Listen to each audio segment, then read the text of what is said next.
we have an opportunity for members of the public to speak on any item that is not on the agenda, but is within the purview of this committee. Do we have any speakers? We do. And before we start, I'd like to remind the public about some changes to our public comment policy. General public comment for items not on the agenda will be accepted in person for 1 to 3 minutes or an amount determined by the chair. General public comment is limited to 30 minutes. Additional comments, if any, will be heard at the end of the agenda. Public comments on agendized items will be heard both in person and via Zoom for up to 3 minutes or an amount of time determined by the chair. So that said, we have one request to speak, Hillary M. and Marcy Taval. You just come up to that microphone.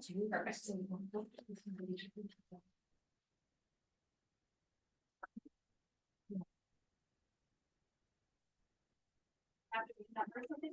I'm Hillary. I don't know if the mic's on. Let me do that. There we go. It's Yeah. red now, is that Yeah. right? Yeah, Okay, that's it. perfect. I'm Hillary Miller and this is Marcy Tivel.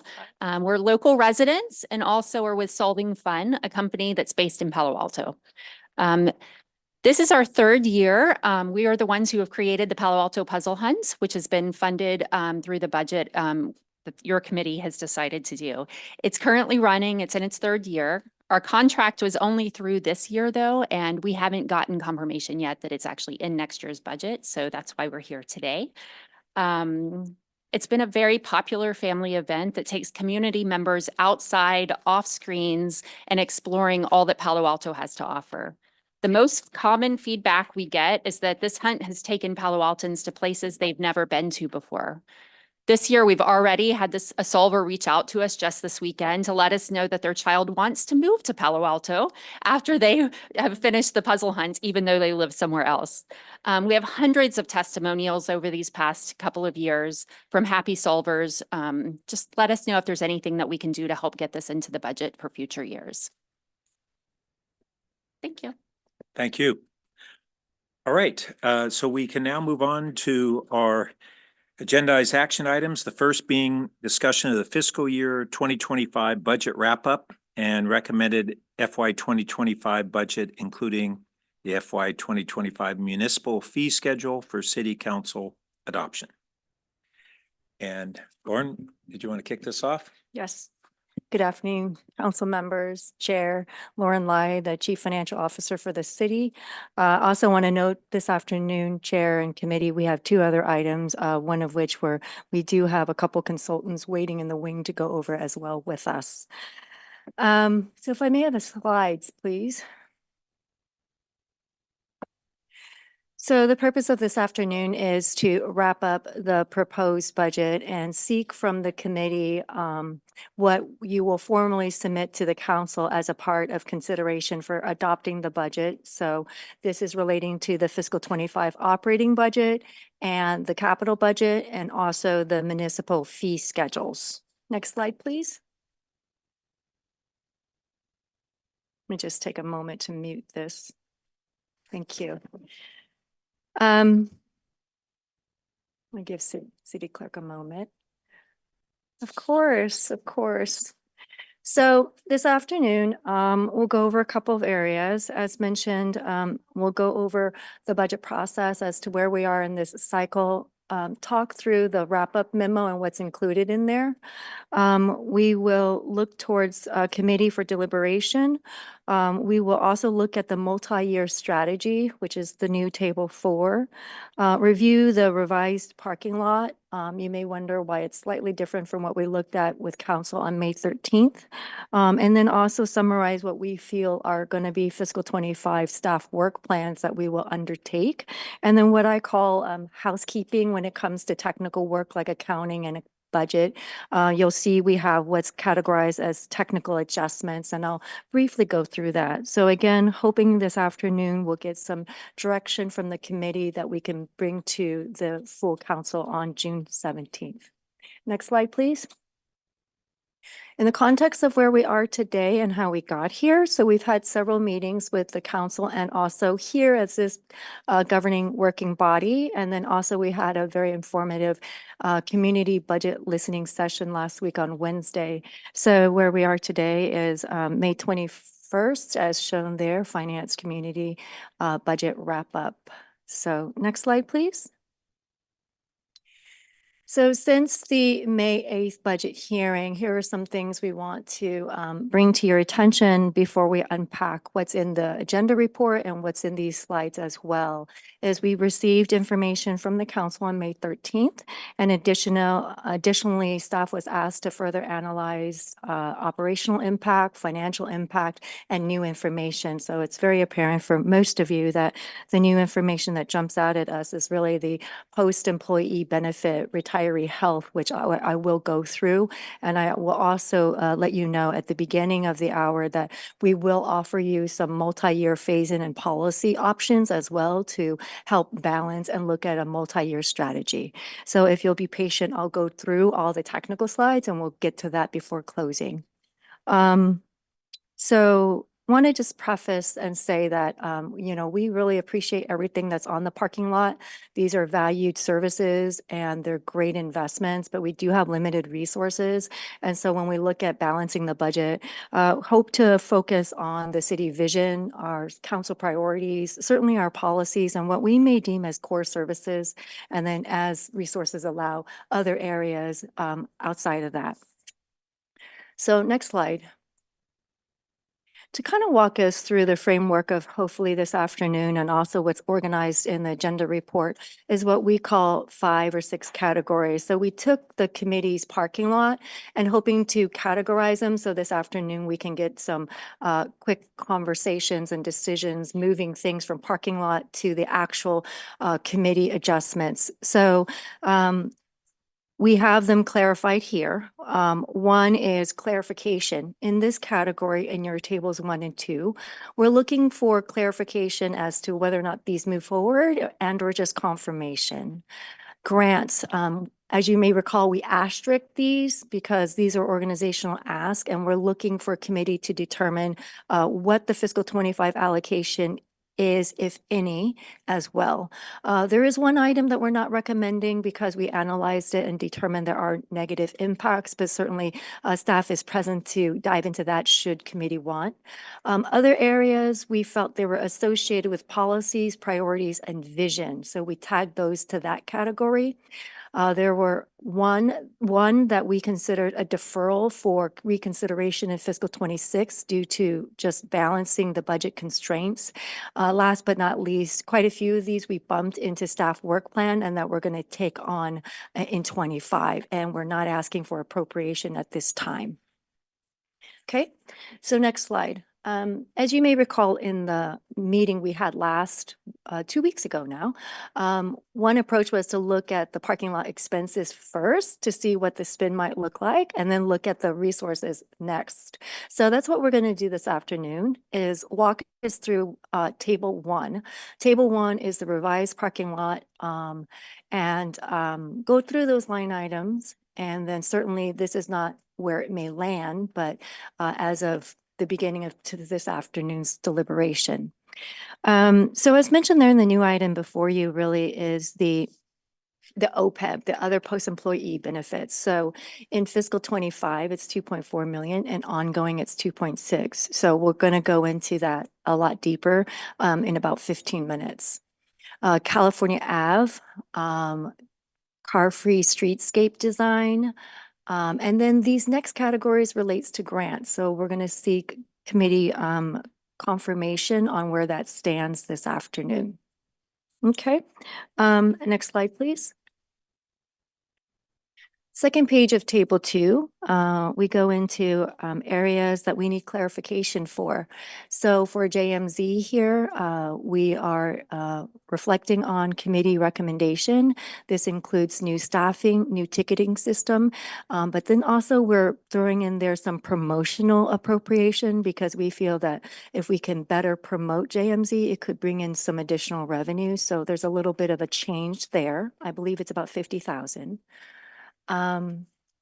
Upstaffing engine 2, committee asked us to look into upstaffing it with 3 sworn staff instead of overtime. The numbers before you have been combed through with finance staff and fire staff. So that relates to the 3 sworn staffing model for upstaffing Fire Engine 2, which is 62, which is Fire Station 2. Just clarification and confirmation that you want to move forward with the Public Service Street 311 request. And then the other 2. So let me speak to PA Link. The Office of Transportation did look at this. If you may recall, committee asked that we reduce a net amount of 450,000. What's before you is a reduction of 400,000. So what that would entail is that the fiscal 25 budget would include about 500,000 for that program, the extension of PA Link, and that would be achieved through, modifying revenue and the service program as well. So again, that's a slight modification from where we left off with committee and also with council. And then the study of artificial turf replacement with grass at up to 4. Just some clarifications there, but in the agenda report, we do walk through staff's work plan and the recommendation. And so happy to go into that further this afternoon. So that before you is the revised table 2 to seek your further direction. I'm sorry, table 1 for expenses. Moving on to table 2, please, on the next slide. Now we're going to go through potential sources and funding for these appropriations. First at the top is the gas equity transfer. Committee wanted us to transfer an additional $2 million, and so this is reflected there. And that would modify the amount, the percentage that we transfer, and then also modify the rate that takes effect for consumers effective July 1. Additionally, for one-time resource, we have the BSR to bring it down to 18.5%. But additionally, what's new this afternoon is rebalancing fiscal 25. So in order to rebalance fiscal 25 with the new OPEB information, what we're offering is the idea of rebalancing it with the uncertainty reserve in 25. Okay, so that line item of 1.4 million is a new line item because of the new information. CSD staff has worked with a consultant and feel confident around the JMZ ticket price revenue at 350,000.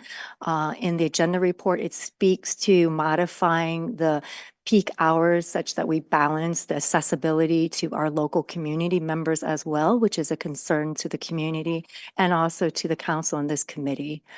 And then good news, we wanted to also add an additional revenue of 198,000. This is through a contract with Los Altos and Los Altos Hills. This is for the collaboration and support services with the Animal Control Service Unit.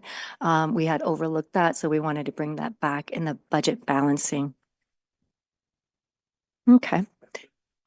Yes. So that summarizes the potential revenue and sources. And then as noted, because we wanted to rebalance fiscal 25 for you to reconsider, fiscal 25 is rebalanced, right? But ongoing is still off. And so we'll go into that in a few slides later.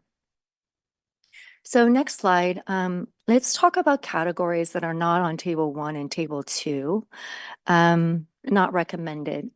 As we study the reduction in capital funding between $500,000 and $1 million, we felt it could impact some projects and certainly paving, sidewalk, and then ADA accessibility. And it may interrupt the workload and staffing we have committed to those scheduled work already. So today, we just put that in the not recommended for your consideration.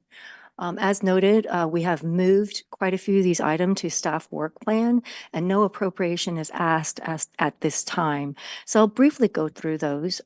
Fire emergency medical response fee adjustment. We're going to undertake a whole municipal fee study in fiscal 25, so that'll be incorporated. The fire emergency medical response, supplemental response. So this was the modeling of contract service for transport of medical or the sworn or civilian model. So the chief and I have spoken in depth about it. And so that will be studied in fiscal 25 and brought back to the committee and also for council for consideration. Also, chief wants us to impress that the staffing model would be a phased in model. So while the total annual is 4 million, it would be phased in. So again, that body of work needs to be undertaken and will be brought back for further consideration. Review of park restrooms prioritizations, we do go into that. And so we've heard pretty loudly that we need to prioritize Party Park. And so while we understand fiscal 26 and 28 funding is available, parks have not been designated. And so staff will take that into consideration. I think there was support from committee on the digital marketing service. We originally tagged it for 50,000, but HR department would like to continue to actively review that and implement small bites of that. And at this time, we're not asking for appropriation. Okay, so we will be incorporating that in fiscal 25 on a small scale basis. And as that manifests, we'll bring that back at a later date if we need appropriation. Likewise, with the Organizational Development and Safety Division, we do feel that the realignment of risk and the focus on the talent attraction really causes us to put this on work plan for evaluation, especially looking at it more closely in 26. So no appropriation is requested for that item. Historical Grant Committee did ask us to come back with information. At this point right now, our accounting team is focused on our interim audit, and we just don't have the time to turn that information around for you, but we will bring back historical information regarding grants at a later date. Last but not least, deferring for reconsideration for fiscal 26. While we really value this particular enhancement of service due to financial restraints, we are punting this additional librarian for reconsideration in fiscal 26. CSD and the library service are working proactively on providing a very high quality teen service to our community. Next slide, please. Okay, so should we take Table 1 and Table 2 revenue and expenses as they stand, which I imagine they'll move this afternoon, but should we take that into consideration? How does the 2-year outlook look? And then the next slide I'll go through is how does a 5-year outlook look, right? All right, so the proposed budget is the first column, and then the revised parking lot is the second column. What you're looking at is the surplus and deficit. So in fiscal 25, in this presentation, we've rebalanced 25, okay? But it causes some challenges in 26 there. So you can see the net deficit is 8.6 million, which means we've spent the uncertainty reserve. And even with the uncertainty reserve spent in 26, we have a balancing challenge. We're going to offer you some solutions in the next couple of slides to help facilitate some policy discussions around to this afternoon's work together. The other important policy that we look at is what happens to our reserves, because reserve is a very important tool for us to continue to maintain and also be consistent with our policy. We have 2 buckets. One bucket is called uncertainty reserve that we use in a very flex model for budget balancing. Budget stabilization reserve is a more formal reserve that we have a policy on. So the uncertainty reserve, we're going to liquidate, as you could see there, in fiscal 25 and 26. Mind you, should fiscal 24 have surpluses, it will be replenished to some extent. Budget stabilization reserve, for those that may not be familiar, we have a formal policy. Council policy stipulates a budget stabilization between 15 to 20% with a target of 18.5. And so now at these renewed or revised appropriation level, we are trending below that 18.5 target. Okay, so as noted in red there, if we want to meet that 18.5 target, we would need to set aside an additional 1 million in fiscal 25 and 3.1 million in fiscal 26. Okay, so those are reserve policies, and those are for rainy day funds should we have budgetary shortfalls or gaps. Okay, next slide. So you may recall we do a 10-year long-range financial forecast, LRFF. What we've attempted to do here is revise that based on the revised table 1 and 2. What would this look like relative to the net deficit and surpluses? And what would it look like relative to our reserve positions? So let us walk through this so we can understand what we're looking at. The top section shows the original net surplus and deficit. Again, this is a focus on the general fund. So you see there, we had a balanced budget for 25, 26 had about 5 million, and then it improves to fiscal 29, where we're pretty much balanced, and we have a forecasted surplus in 30, fiscal 30, right? Then we have the second row. The second row is entitled Revised Net Surplus and Deficit. You know, what does that mean? It means if we were to incorporate table 1 and 2's revenues and expenditures, what would the revised net deficit and surplus look like? So we've rebalanced 25, but 26 moves in a more difficult situation, right? Because our deficit is increasing. And while we do reach a surplus, it takes a bit longer. And it doesn't take longer, it's larger of a deficit, right? So the confidence around 29 diminishes a bit. All right, certainly disconcerting. All right, so now let's walk down to the general fund reserves. If it was to be status quo, and mind you, we do have surpluses hopefully every year, while modest, that surplus can contribute to the BSR and uncertainty reserve.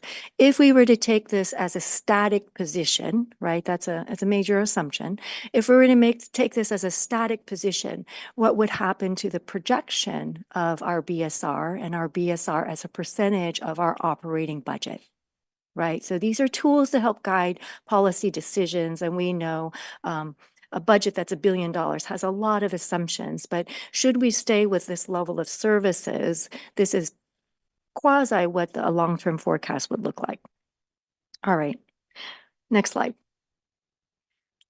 I'm going to transition us to the OPEB, which is the other post-employee benefit related to retiree health. And I first want to speak to, I think, frustrations of this information coming forward at this time. I just want to share that we are disclosing to committee everything we have real time. Right. So the actuaries are done every 2 years. We churn the numbers as fast as we could. We disclosed to committee what we had in the agenda report that went out. And even as of yesterday, as we're churning through some voluminous documents with the actuaries, we are still discovering some changes. You may be wondering why. So let's go through that a little bit. And importantly, for some encouragement is we want to offer you some policy alternatives as you look at this holistically and over multi-years. Okay. So for my learning process, I always like to understand what is the foundation and how are we here today? Okay, so if you'll allow me to walk through the way I think and then take us through the slides. So where we are today is we have a policy, namely the retiree benefit funding policy that was adopted in February of 2023. That was just last year. Right. And so within that policy, we make some significant changes with some goals of managing our unfunded liability, reducing costs for this liability, and also creating long-term stability. So it had it still has very sound reasons. So major tenets of that policy include the following. We reduce the discount rate from 6.25 to a discount rate of 5.75. I always like to talk about jargon. What's discount rate? That's basically the assumption of the investment return on the assets, right? So we dropped it to align more closely with what CalPERS estimates long-term. We also said we want to fund at a 90% funding level by fiscal year 2036. So we want to get to 90% funding level in 2036, okay? Also, keep in mind that we do this report every 2 years. So you may be wondering, why are we getting it now? Accounting law called GASB requires that we do this every 2 years, and hence it got published just this May. 15-year amortization. So some of us who have a mortgage may know 30-year amortization, 15-year amortization. When you put something on a shorter amortization, you up the monthly payment, in this case, annual payment, with the goal of paying down the principal and reducing your cost outlay, right? Interest expense. So this policy entails a 15-year amortization, effective with the 2021 valuation. Okay, so those are some major tenets of the policy. I want to demystify some keywords that might get thrown around. ADC, ADC is actuarially determined contribution. So if we didn't have this policy, the actuarial will say, this is what we have to pay, the ADC. Okay. However, with this policy, we pay what we call supplemental or pre-funding because we want to hit these goals. Okay. So you'll see later we use this term called pre-funding, right? Because these are supplemental payments above the ADC. All right. So I want to create some groundwork before we go into the policy. All right, so the next question I have as I'm looking at this as the CFO is, how did we get from fiscal 21's valuation to 2023's valuation? What were some major pivots that moved the financial position so significantly, right? Important information for policymakers as yourself. So I'll unpack it from major attributes of the actuarial report. One, it's based on the information we know at the time. Right. So in 2021's valuation, that's the information the actuaries have. 2023, that set of information and data is different. Two, investment return on the asset is a very critical component. We had significant volatility. The target in the actuarial is 6.25 as a base. You'll see there in those 3 bullet points that I actually accentuate with highlighting it. The 2021 actuarial was based on a year with extraordinary returns at 27.5%. Since then, the 2023 actuarial is based on 2 other returns, one that swung negatively the other way, right? We had an investment loss of 13.5, and then we had 23 coming at 6.4, which is consistent with base. But it's the swing between a gain of 27.5 and a loss of 13.5. All right, so other information, projected payroll. Projected payroll is an index, a very important index, big swings in 23 versus 21 versus 23. One is the salary growth and then also the number of employees, right? So huge changes coming out of COVID because of rebalancing and restoring. Health premiums, right? Because we're talking about retiree health. And so we have here health premium swings because of COVID impacts and then also inflation. Last but not least, the amortization. So here, the amortization is 15 years indexed against 2021. Yesterday, when we talked with the actuaries and dove into this a lot deeper, we identified an error. It should be 13 years remaining. And so this afternoon, what we're disclosing to you is the change to the general fund is moving from 2.4 million to actually 3.3. All right. You may be wondering, that's what happened. This is the first actuarial report since the policy was adopted. And on June 4th, this committee will receive the full report and a deliberation from the actuaries. And I think during that time, we will appreciate how very nuanced this body of work is and how very complex these components of the policy is to incorporate. Setting that aside, we do want to be transparent with this error. We want to bring this information to you timely so you can be informed in making decisions. So in the next slide, what I'll offer you is kind of some phase in and how we can incorporate this relative to our policy and what we've done before with the pension funding. So if I may get this next slide, please. Thank you. So with OPEB, the financial impact in this table here, what we offer is, disregard policy level, which we don't recommend because it is an approved policy, which we should move forward with implementing in some fashion, in some reasonable fashion. 2 is immediate implementation, which we call a one year phase in, right? So we take the 3.3 immediately. Or we could do a 2-year phase in, which would be consistent with how we pre-funded pension, right? So let's walk through the table. The table shows fiscal 25 as delineated for the general fund and other funds and total. We also want to show you 26 kind of as an outlook. So what's in the proposed budget as published already in these volumes of pages, the general fund already has $8.8 million. Should we take the OPEB valuation and do full implementation of the policy immediately, that would add $3.3 million of appropriation in fiscal 25. If you decide to do a 2-year phase-in, you could step that down to 1.65. And the 2-year phase-in would be consistent with how we phased in the pension pre-funding policy as well. So keep in mind, this is the pre-funding portion above the ADC. Okay, so fiscal 25, as you see in all funds, and fiscal 26, all funds, they're pretty similar. So if you were to do the 2-year phase-in, then fiscal 26 would pick up the full amount. Okay, I'm sure we'll have more questions. I'll leave it at that at the moment. Couple more slides and then we'll wrap it up and turn it back to you, Chair. One more slide, please.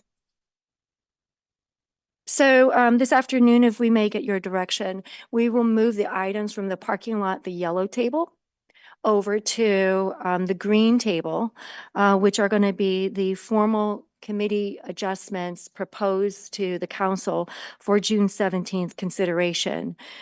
We have our budget manager here, Paul Harper, and also OMB team ready to run those numbers for you live as we deliberate this afternoon.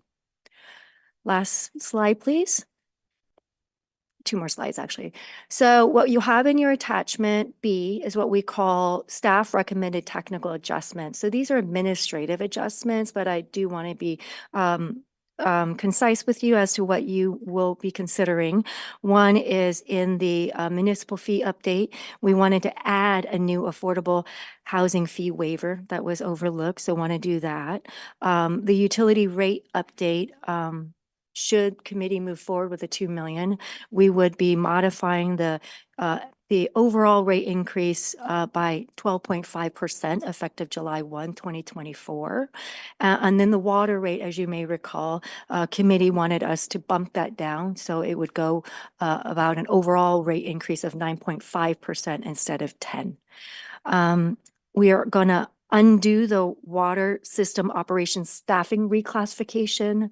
HR has looked into that. That will require a bit more deliberation with the employees and the labor group. So that was a reclassification that's in the proposed budget, but we're going to strike that until we get further with the labor.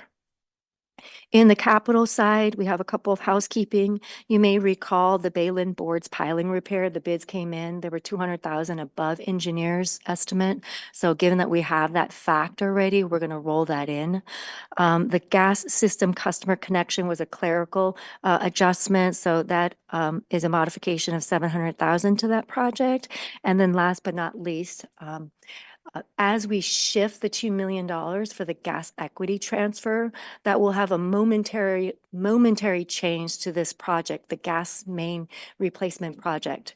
We're going to reduce it by 700,000. However, in the Brinks, we will be bringing to council an approval of a grant that will replace that funding. Okay, but that grant will be forthcoming and will be formally approved. Once that's formally approved, this 700,000 will be restored. Okay, last slide, please. So this afternoon, if we may, Chair and committee, well, we seek your guidance on the adjustments that you'd like us to move forward as, adopting the operating and capital budget for fiscal 25, and then also the municipal fee schedule, and then also approving for us rolling forward the changes within the 5-year CIP plan. So thank you very much. That concludes my presentation. Okay, thanks. Let me just ask one question first. When you had on slide number 13 and the 2-year phase in of the OPEB impact. So half of the impact from this year would be phased in and added to next year. Is that correct? So let me make sure I understand the question. The question is, thanks for putting that up. If we go with 1.65 in fiscal 25, what happens to the balance of the 1.65 that we're not appropriating and contributing, right? we will give that to the actuary and then determine, and they will determine how to phase that in over the 13-year schedule. Oh, it's over the 13 year. then Yeah, it's so we're not going to propose that we take that hit in 26, Okay. right? We want to respect the actuarial study, and then they will probably rebalance all that. Okay, thanks. Colleagues? Ed? But I just asked, that was one of my questions, that slide, if I can ask another question there. So your calculation on the prior slide says we're doing 3.3 instead of 2.4, Yeah. which is 900,000 Yes, incremental. And we were going to put 2.4 there. So on same slide 13, where you're saying 3.3, that's an increment of 900, right? yes. And now you're proposing potentially splitting it.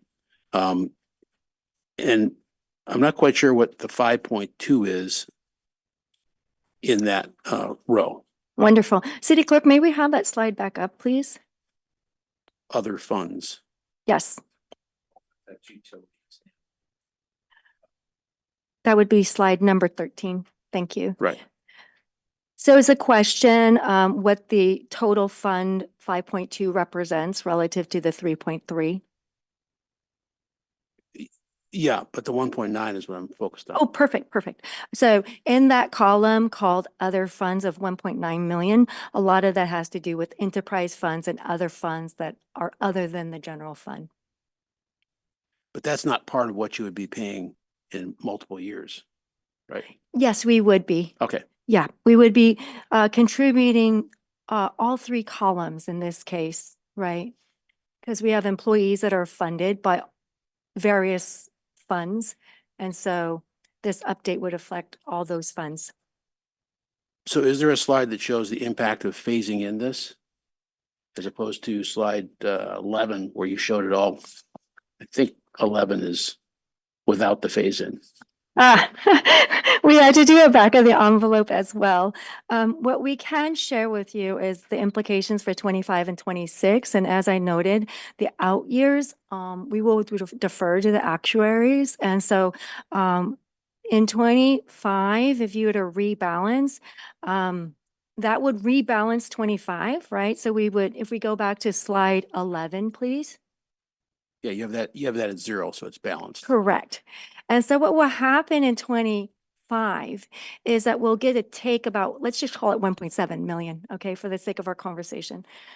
1.7 million of uncertainty reserve, we can borrow that. And then also it's a slight change in 26. So if we do the pluses and minuses, in 26, we still land at deficit of 8.6 million. Oh, you do? Yes, because it's a higher contribution in 26, but we're carrying some of the savings in 25 over. Right? Okay. Because if we didn't carry the savings from 25 over, as you can imagine, 26, the 8.6 million would grow. So a big part of today is also to figure out how to get the 8.6 lower.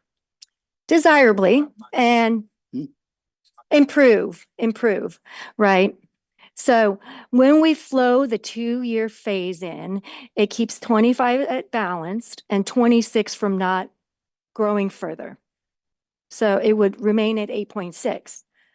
But 1, it would be phase in, and 2 is compliance with the policy and what's been adopted.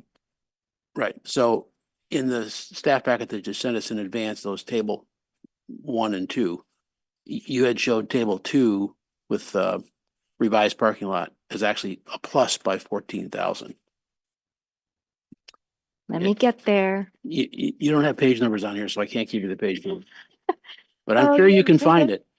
Because you got 4,948 in revenue. Ah, yes, thank you. Yes, there's a net 14,000. Yes, what can I help you with that? But that's not good anymore because we have this 1.9 to deal with. Yes. Okay.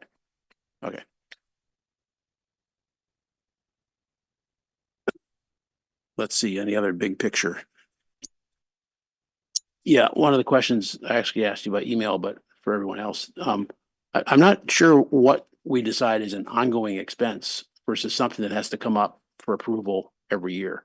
It seems like we're being too liberal with ongoing expenses. Now, obviously, if it's a head count, that's one thing, but if it's a TMA budget or whatever, why do we have to classify so many of those as ongoing? Which clearly would help 2026. Absolutely. And this is a very timely question because I think we've debated sometimes if something is ongoing or not. So this clarification into deliberation would be very useful. Let me just explain to you how staff discerned it for table 1 and 2. If something is called out as pilot, or if it's a grant, or it's clearly one time, then we'll notate it as not ongoing. If it's not that apparent, then we'll notate it as ongoing. You today may say, we're only interested in funding that in 1 year. Okay, Right. And so these items that you put in slide, actually the table 2, mm-hmm. all of these guest funds, BSR, uncertainty reserve, particularly, those are the ones that you're saying for 25, you're comfortable with. Correct. So if we may have slide number 8 up, please. Table 2 are the resources. So the question is in column fiscal 25, are we comfortable with these numbers? That's the question. Yes, comfortable to the extent that committee today decides to provide the direction that this is moving to council. Are we comfortable these numbers exist? Yes, but again, we're deferring to committee's vote this afternoon. Okay, so staying with these 2 slides, which are Okay. very helpful for weekend deliberation, we need about $2 million now. We need $2 million. Well, I mean, this is balanced, but this one, does this one have the retirement benefits funding policy in it? It does. If you look at table 1 on slide 6. So at the Oops. very top, Okay, we have. so that matches the document we got before the Yes. weekend? Okay, Yes, so on Thursday, we published the agenda report with the information we had at the time, which Right. was 2.4 million. This afternoon, it moves it by 900,000. okay. But if committee decides to do the phase-in, the multi-year forecast that's on slide 11 remains fairly consistent, But- right? It's remained consistent because we've changed how much we're taking from the uncertainty reserve, correct? Correct. We rebalanced it because of the new information. So that Correct. means that this year stays consistent, but 26 got worse. Yeah. Yes. Okay, great. Top line questions. I'm good. Okay, Vicky? Well, first of all, I want to commend you, Director Lai, on doing a remarkable job of summarizing our deliberations and walking us through them in a way that was, comprehensive and helpful. And I want to thank all the staff because clearly there's been a lot of conversations going on and thought and judgment going into getting us to the 14,000 then and the other possible solution now. So that's tremendous. I feel better because I had questions about slide 13 too, but my colleagues have added a lot of clarification to that. And so I just want to confirm on slide 10 that with the FY 2026 8.6 deficit and the 2026 BSR reserve for the BSR 17.5%, that those match. In other words, if we were to, depending on how we deal with the 8.6 and the discussion we just had, that 17.5 could move around and perhaps in a negative way. Correct. So let me paraphrase the question back just to make sure I'm not confirming something I misunderstood. Should we fold in the OPEB at the higher level? It may move the appropriation number, which may move the 17.5%. Maybe OMB staff can rerun the numbers. I'm not sure, but the theory is there. Yeah. Yeah, I just want to make sure that where we're starting from so that we know as we turn the knobs, what potential impact it has on that BSR percent. And then my only other question is a high level generic question, which is if you could just remind us and the public on slide 11, when we look at the projections in table 4 there, and we look at the projected surplus in 2030, it sort of jumps up after, several years of deficits. What the principal or primary reasons are for that? Yep. So in the long range forecast, we have two major themes is currently right now, the revenues do not pay for the current cost of service at this service level. However, revenues are anticipated to continue to grow while our expenses are stabilizing. Right. So we have some revenue categories that are still kind of volatile. So as revenues continue to grow and our expenses stabilize, you can see that gap is improving. Now that's based on current service level. So, right, we always modify the long range financial plan based on what we call base budget, which is current service. Thank you. Are the revenues primarily the tax or a lot of different buckets? A lot. Okay. A lot. Okay, a couple questions. If on slide 11 that we have up here, as we go forward, if we look down to the final bar of the budget stabilization reserve. So am I understanding correctly that we're actually doing a budget balancing by drawing down the budget stabilization reserve? No, we're No. drawing down the uncertainty reserve because you'll see previously it was 4.7 million in that second column. And then it drops down to 3.3. Yeah, I'm meaning But in the then the- outlying years. No, but the BSR remains 54 million. See, that number is static. The reason why the percentage declines is because Budget grows. the budget grows, correct? So BSR is a percentage of appropriation Yep. or our budget. Okay. And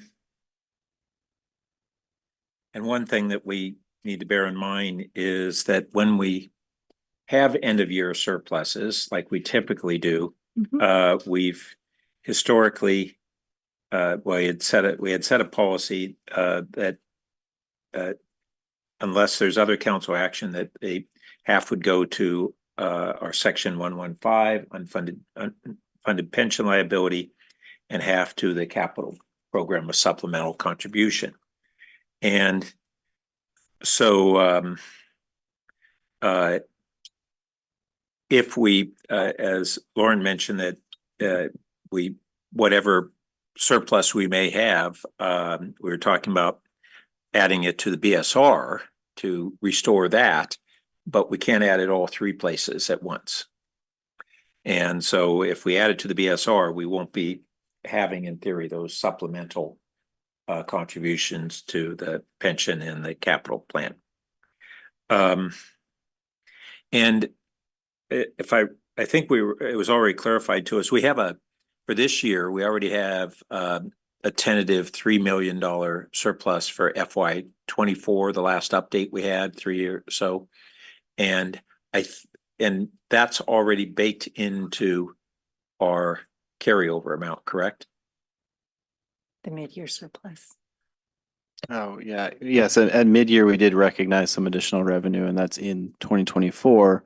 But we haven't rolled that into 2025. So 2025 is, I would say, a static year in that we haven't included anything from 24 rolling into the new year. But the 3 million's already rolled in, but not any above that? Or not the 3 million? So the revenue that we recognized at mid-year is part of the 2024 budget. And so that is balancing 2024.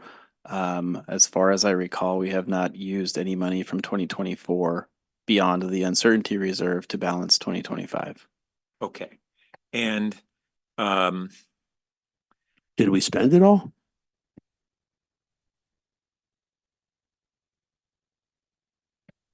I'm sorry, can you clarify the question of did we spend? We made midterm changes and authorized that. And my question is, did we spend everything we authorized?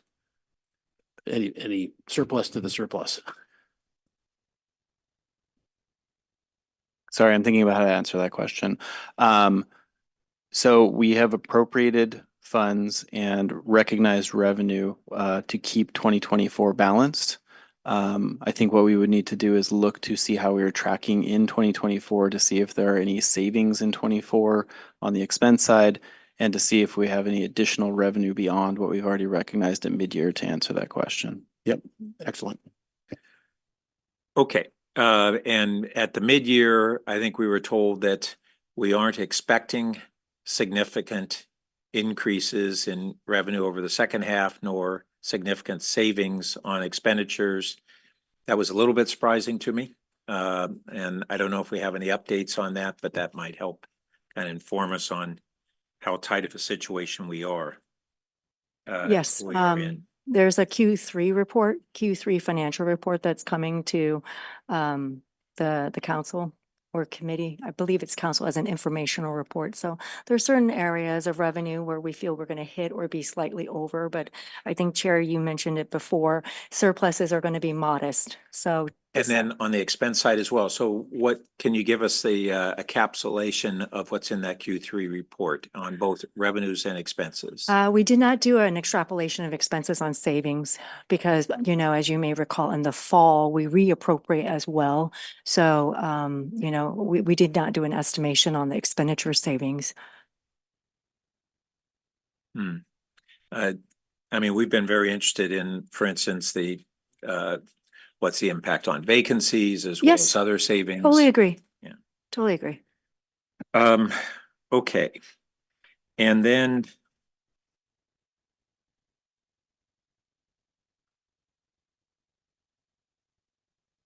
I think I got my, on the OPEB, so you clarified that it's going to be recalculated across 13 years. And then the CalPERS rate, estimated return rate dropping from 6.25 to 5.75, which is CalPERS has been gradually moving that down in a way that has been, you know, for a decade recognized that they were using a higher rate than we believed was correct. But did we, and we've kind of been doing some supplemental reserves on pension as a result of not trusting their prior rate of returns. But when did we know that they were going from the 6.25 to the 5.75? I thought that wasn't that known? Is that they being CalPERS Yeah. change or city change? Well, are we following CalPERS on that? Is that how our OPEB return rate is being determined, is based on a change by CalPERS or just our own actuarial? I thought you had said CalPERS earlier. This rate is our rate, the 5.75%, because we want to pre-fund and supplement. It's not CalPERS rate. So Okay. CalPERS has not changed it. They may have changed their investment strategy and their outlook analytically in their economic models, but they have not officially changed their rate down to 5.75. Okay. We have, in looking at that collective body of economic work, and said, hey, we want to fund at this level. Okay, and CalPERS is at, I'm trying to remember, where are they now on? Don't quote me, but I That want to say it's sounds 6 and a right. quarter. Yeah, okay. All right. And then on the fire med response, I just want to make sure I understood what we have on wherever that is on slide number 9.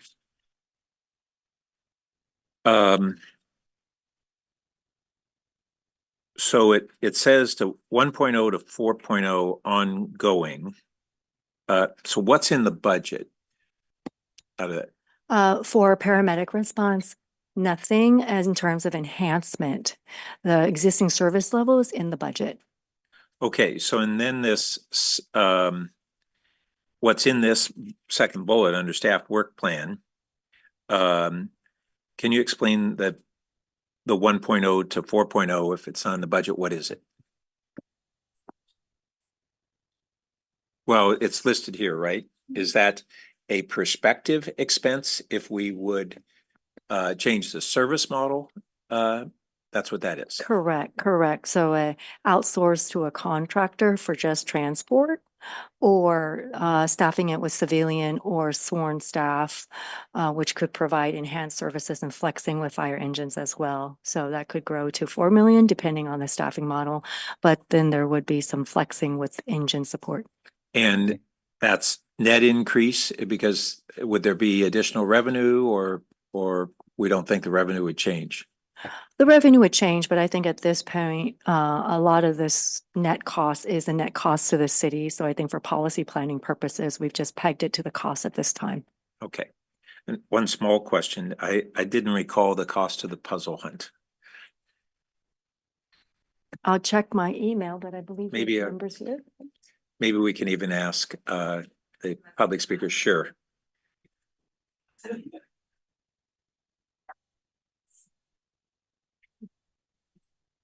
And when it occurs. Sure, it happens the entire month of May. It's happening right now, the Palo Alto Puzzle Hunt.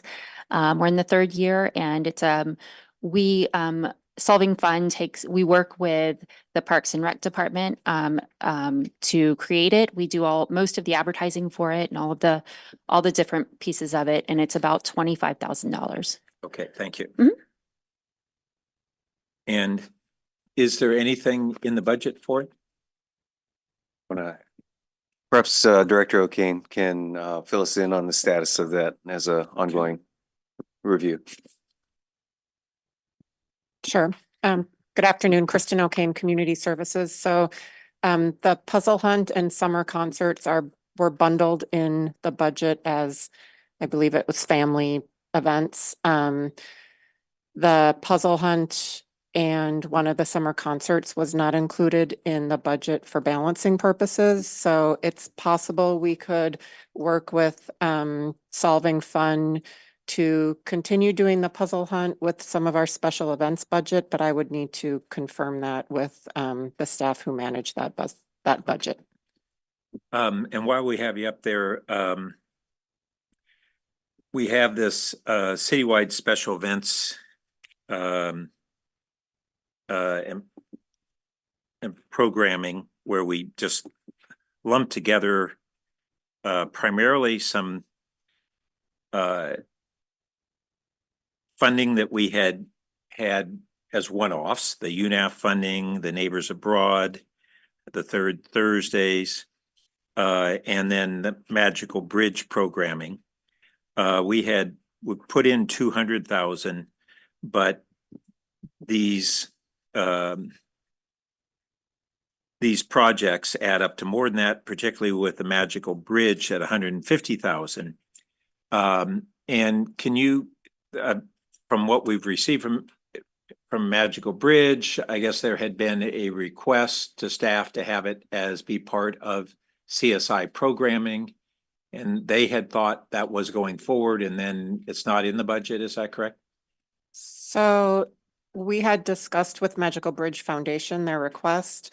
We submitted it as part of all of our budget proposals, along with other organizations that request funding. And we then communicated back with Magical Bridge that this would be presented in sort of a group of other organizational requests. Okay, but when we went to this 200,000, it doesn't cover that. Okay.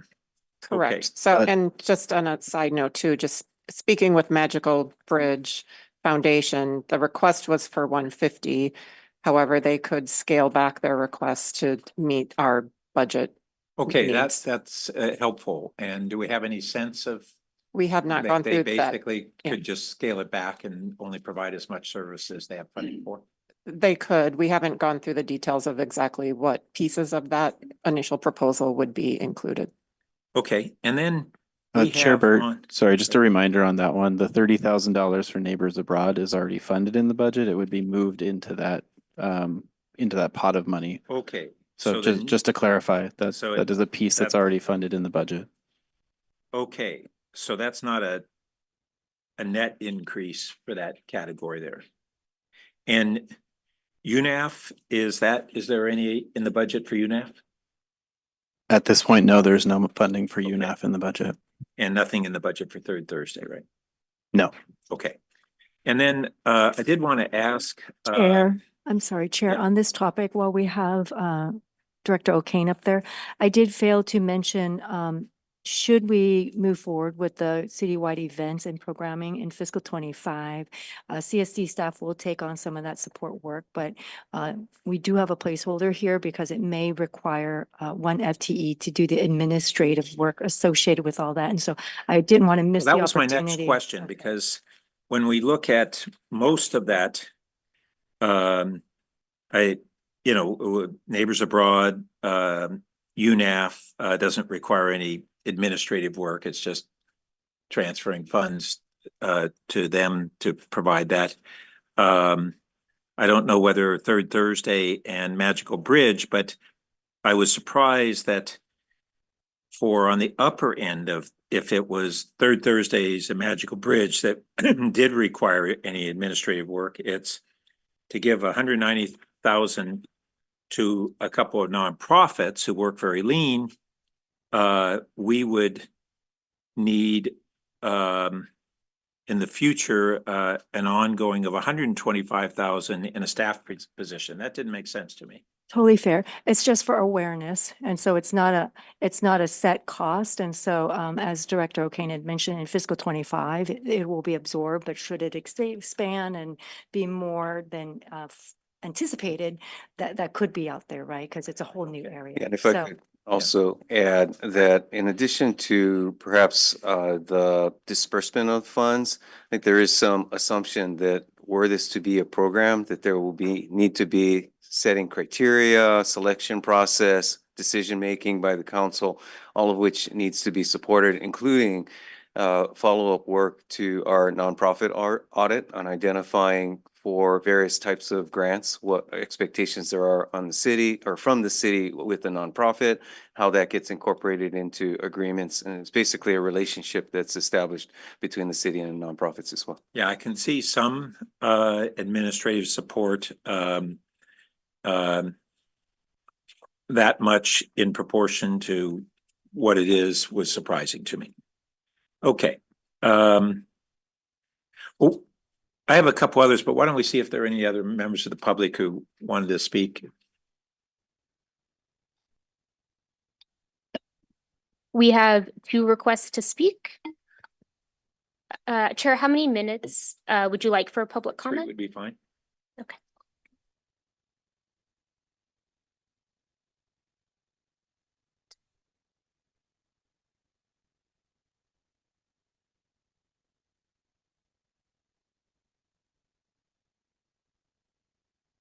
So our first speaker is Carmela.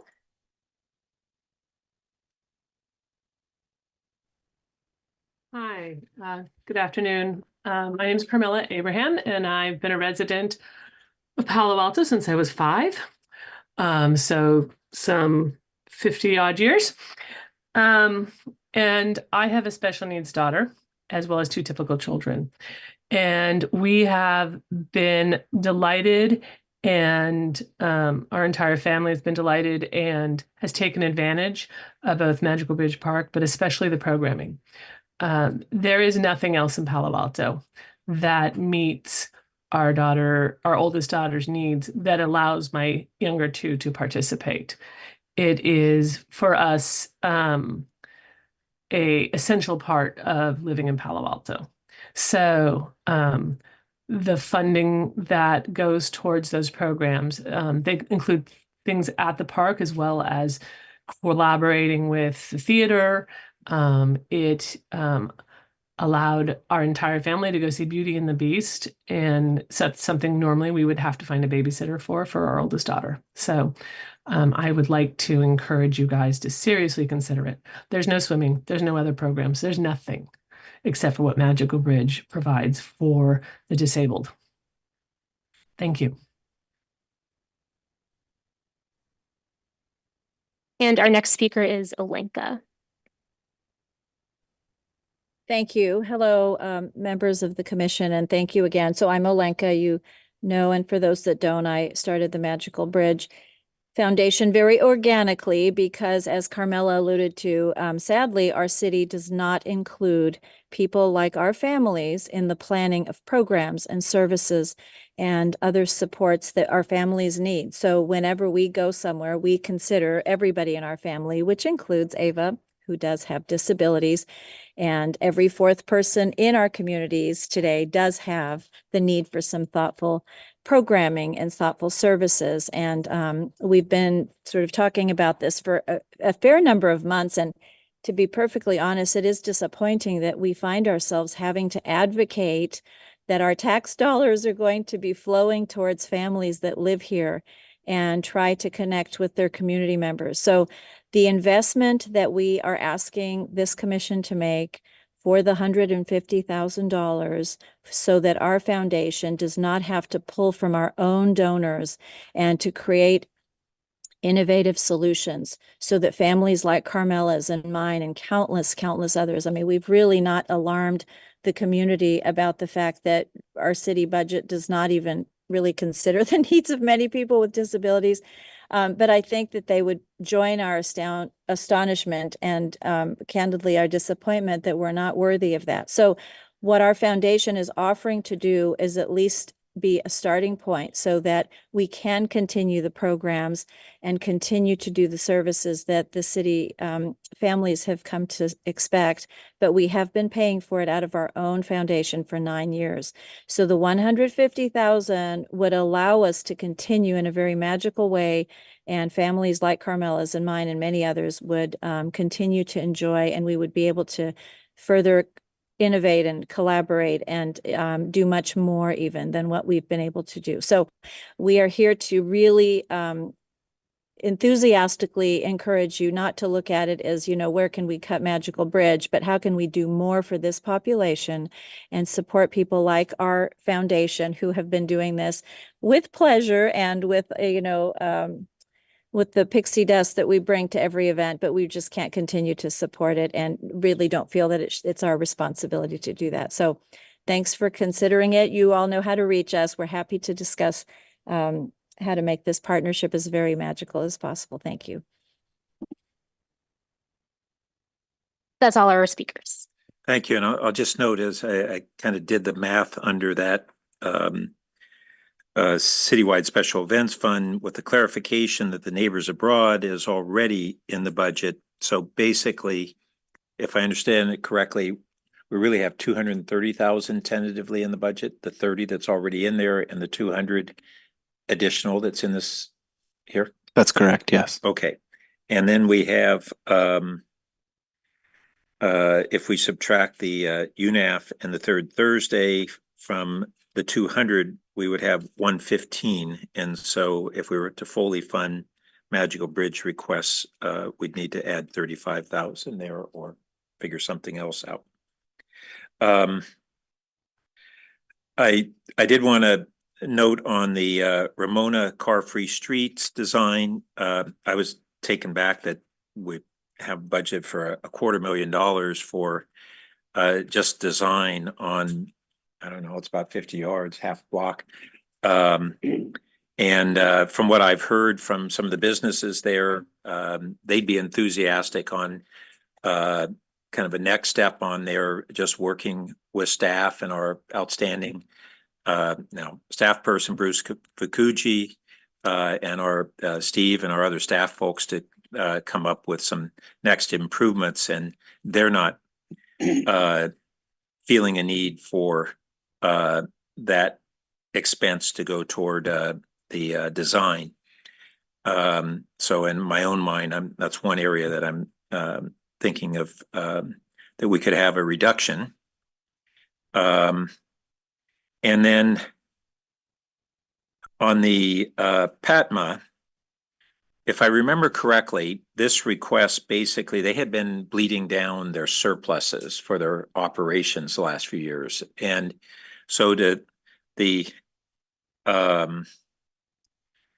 increase to 400,000, increase by 200,000, is that basically align with what is their ongoing cost level? Is that correct? I don't have that off the top of my head. Philip's Great, here. Philip's here. And I'll just, while Philip's coming up, bit of good news is that I've received verbal confirmation from VTA that PATMA that was having to was to the extent they were providing the VTA smart passes for buses, they were doing 50 and having to pay $1,000 each per year. We've been very interested in ramping up that program to compensate for the prospect of reducing or eliminating on-street parking on El Camino from the Caltrans bike lanes, and interested in PATMA expanding that, and all those businesses are right on the 522 and 22 line. Bottom line is, VTA has agreed to provide over 500 passes at around $90 each.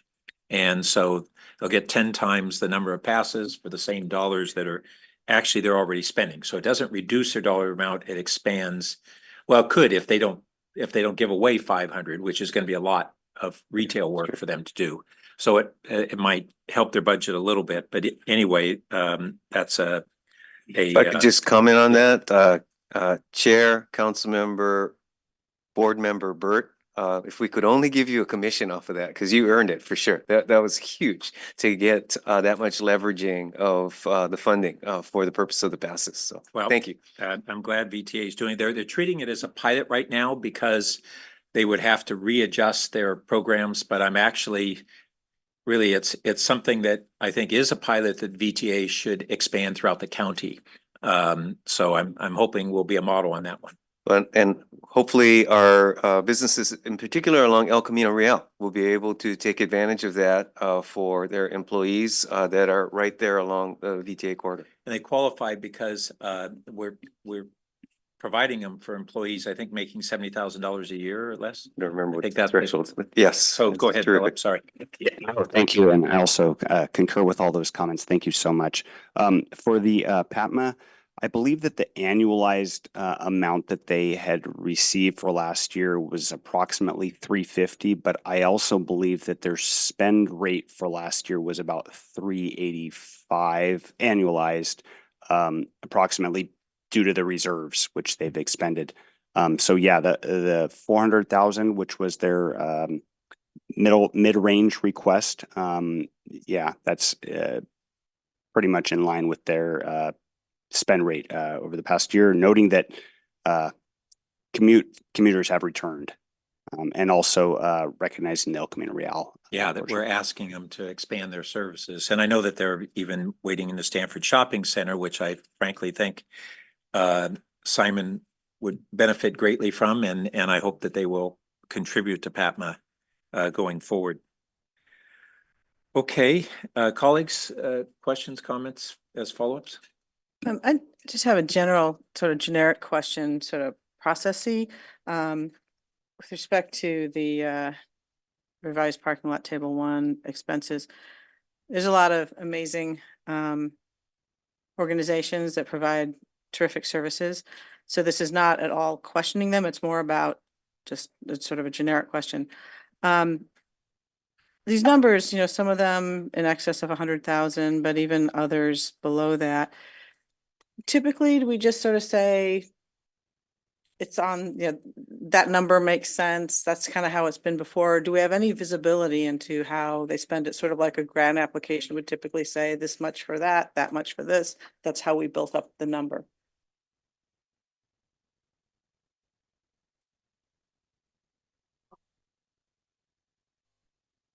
Because we like internally. Director O'Kane, do you want to speak to his rep and the application process?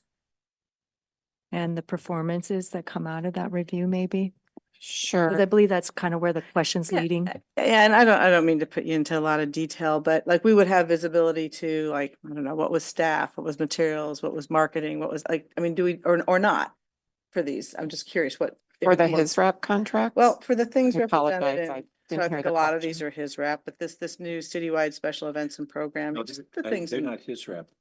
Right, so It's- I Yeah, maybe That's then partly why I'm speaking- asking. Yeah, the most, perhaps in the most general terms. Yes, that's what. That ultimately it's a decision for the council and as to how much granularity and visibility you want to have on for any particular grant.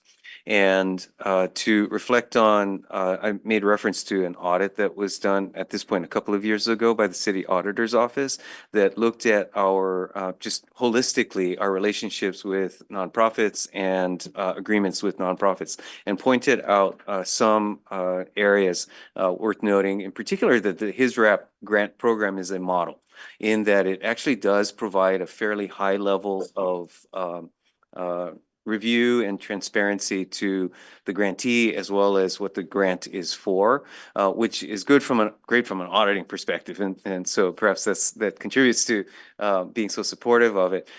And it also has standard agreement terms that may perhaps, and this is work that we have ongoing, or really getting started on, to get council direction on the level of transparency you want perhaps for given dollar thresholds. If that's the basis on which, at higher dollar thresholds, there's a greater expectation of auditing and the like. And if I That's might- exactly what I was asking about, and that's why I mentioned the $100,000 thing or not. I just wondered if we had that now. It sounds like not.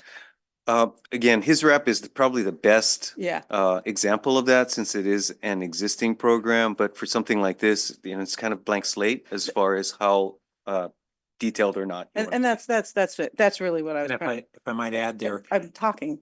I know, I want to supplement on the question you just asked, which is that I know that from a lot of the real small his rep has a range of Right. size of nonprofits that qualify there. And I know from over the years that some of the smallest nonprofits, whether it's through our his rep or some of the other county funds and whatever, the requirements for accountability end up being overwhelming for some of them. And Can that's, be. yeah.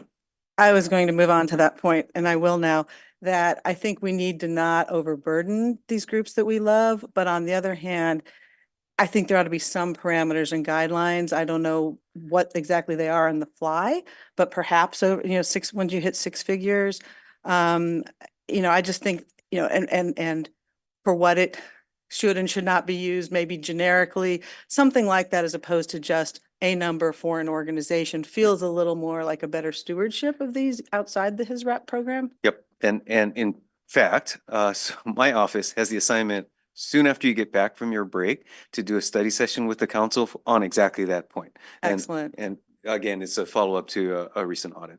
Great. And it sounds like Director O'Kane has something Oh, else. to sure. add. I just wanted to follow up on the HISRAP piece as they do submit a pretty detailed budget as to specifically what they will spend the money on. And then they have also performance metrics that that is tied to, as Ed was, or City Manager Shikata was saying, that HISRAP was really called out in the audit as being a well-done grant process. I would say on the other end is, it's still well done, but is the Know Your Neighbor grants, where those are very small grant amounts and there isn't quite that much oversight, and there could probably be something in between the two of them Agreed. for That's this process. right. No, agreed. And it would be nice to kind of have some parameters around that. Yeah, thank you.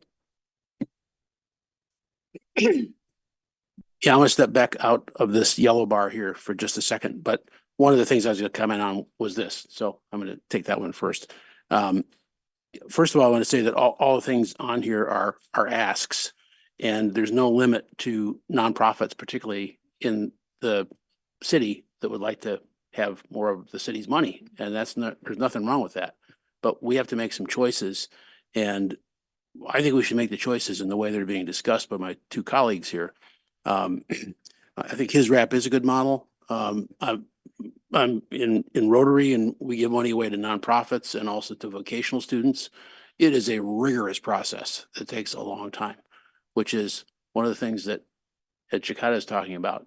If this gets really rigorous, then we're going to have to staff it. or we're gonna have to have HRC do it because they're free or whatever, because it's gonna need some resources.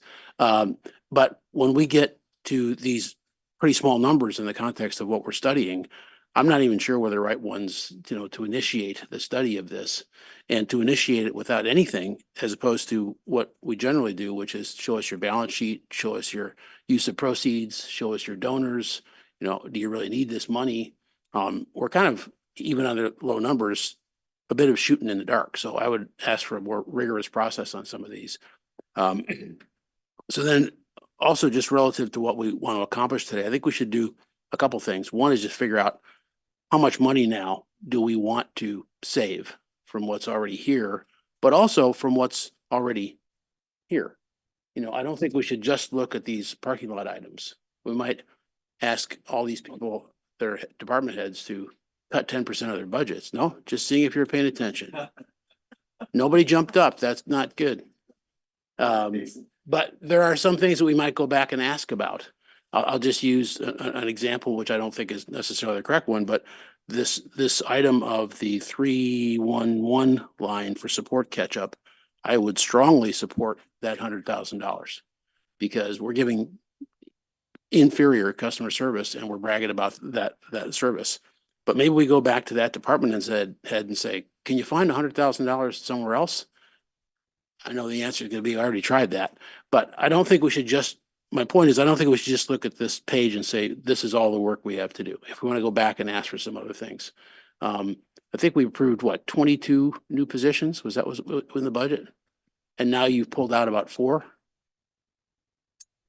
Did we pull out 4? Maybe 2? You pulled 1 back. The reclassification. Reclassifications and the 1 library person. The library was on the proposal that was not in the Oh, yeah. proposed budget. That's right. Yeah, that's right. And the reclassifications, just for clarification, those are not pulling back. Those are just putting them back to the classification they were prior to what they would have been. So no net change in FTE, I guess, for that item. So I would ask just my colleagues, do we want to drill down a little bit more on those items that are ongoing? And in the midst of this surprise that we got for an extra $2.5 million on the retirement, that's where the money is going, is to support these increased salaries and increased benefits. That just comes with the territory. We know the other side of that. If we don't have people, we don't get stuff done. So I just put on the table, should we be asking about that? I'm happy to make some specific comments here since you started that trend. I totally agree with Councilmember Burt on the design for Ramona Street. I don't think the outreach there is in 50 yards to residents or retailers is going to take very long. I mean, I think that should go down to probably 100. I think we have to question whether we can afford right now to commit to a full $1 million for Roth. I mean, again, that's kind of an ask, and I understand the ask there. We've already commented on the special funds. I've said before that I don't think that the use of proceeds for ability path is appropriate. I don't think it fits as a budget item.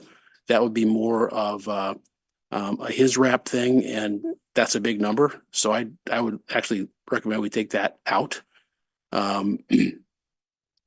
I think if we're going to do things like for $11,000, again, I'm not sure we should be addressing those kinds of numbers, but that might be in special events. And let's see, the zoo. I didn't really understand last time why there were so many staff members needed that were by the consultant tied to revenue. And what she was saying was that, we need a better customer experience, but it wasn't clear to me that and to reduce turnover. I get the second point, but it wasn't clear to me that people with knowledge and a bit more people was going to change the experience so much to get that revenue. So I'm questioning whether we want to commit to $613,000 of expenses this year with ongoing of higher than that. So I guess to net that out to a question. This is on the JMZ additional staffing. So to net that out to a question, I think you're proposing like 7 people. I mean, what if you got 5?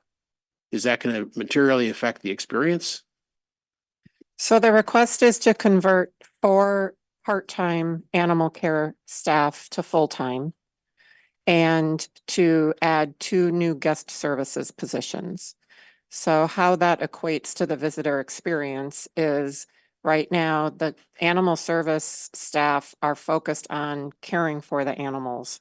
That is paramount to them to ensure that we're meeting our standards. What they're not able to do is do the actual hands-on experience with the visitors because they just don't have the time to bring that out into the zoo for the experience. They're also working significant amount of overtime and people are leaving because they're finding full-time jobs elsewhere. So it's really hard to stay afloat and even get ahead at the zoo because of that staffing issue.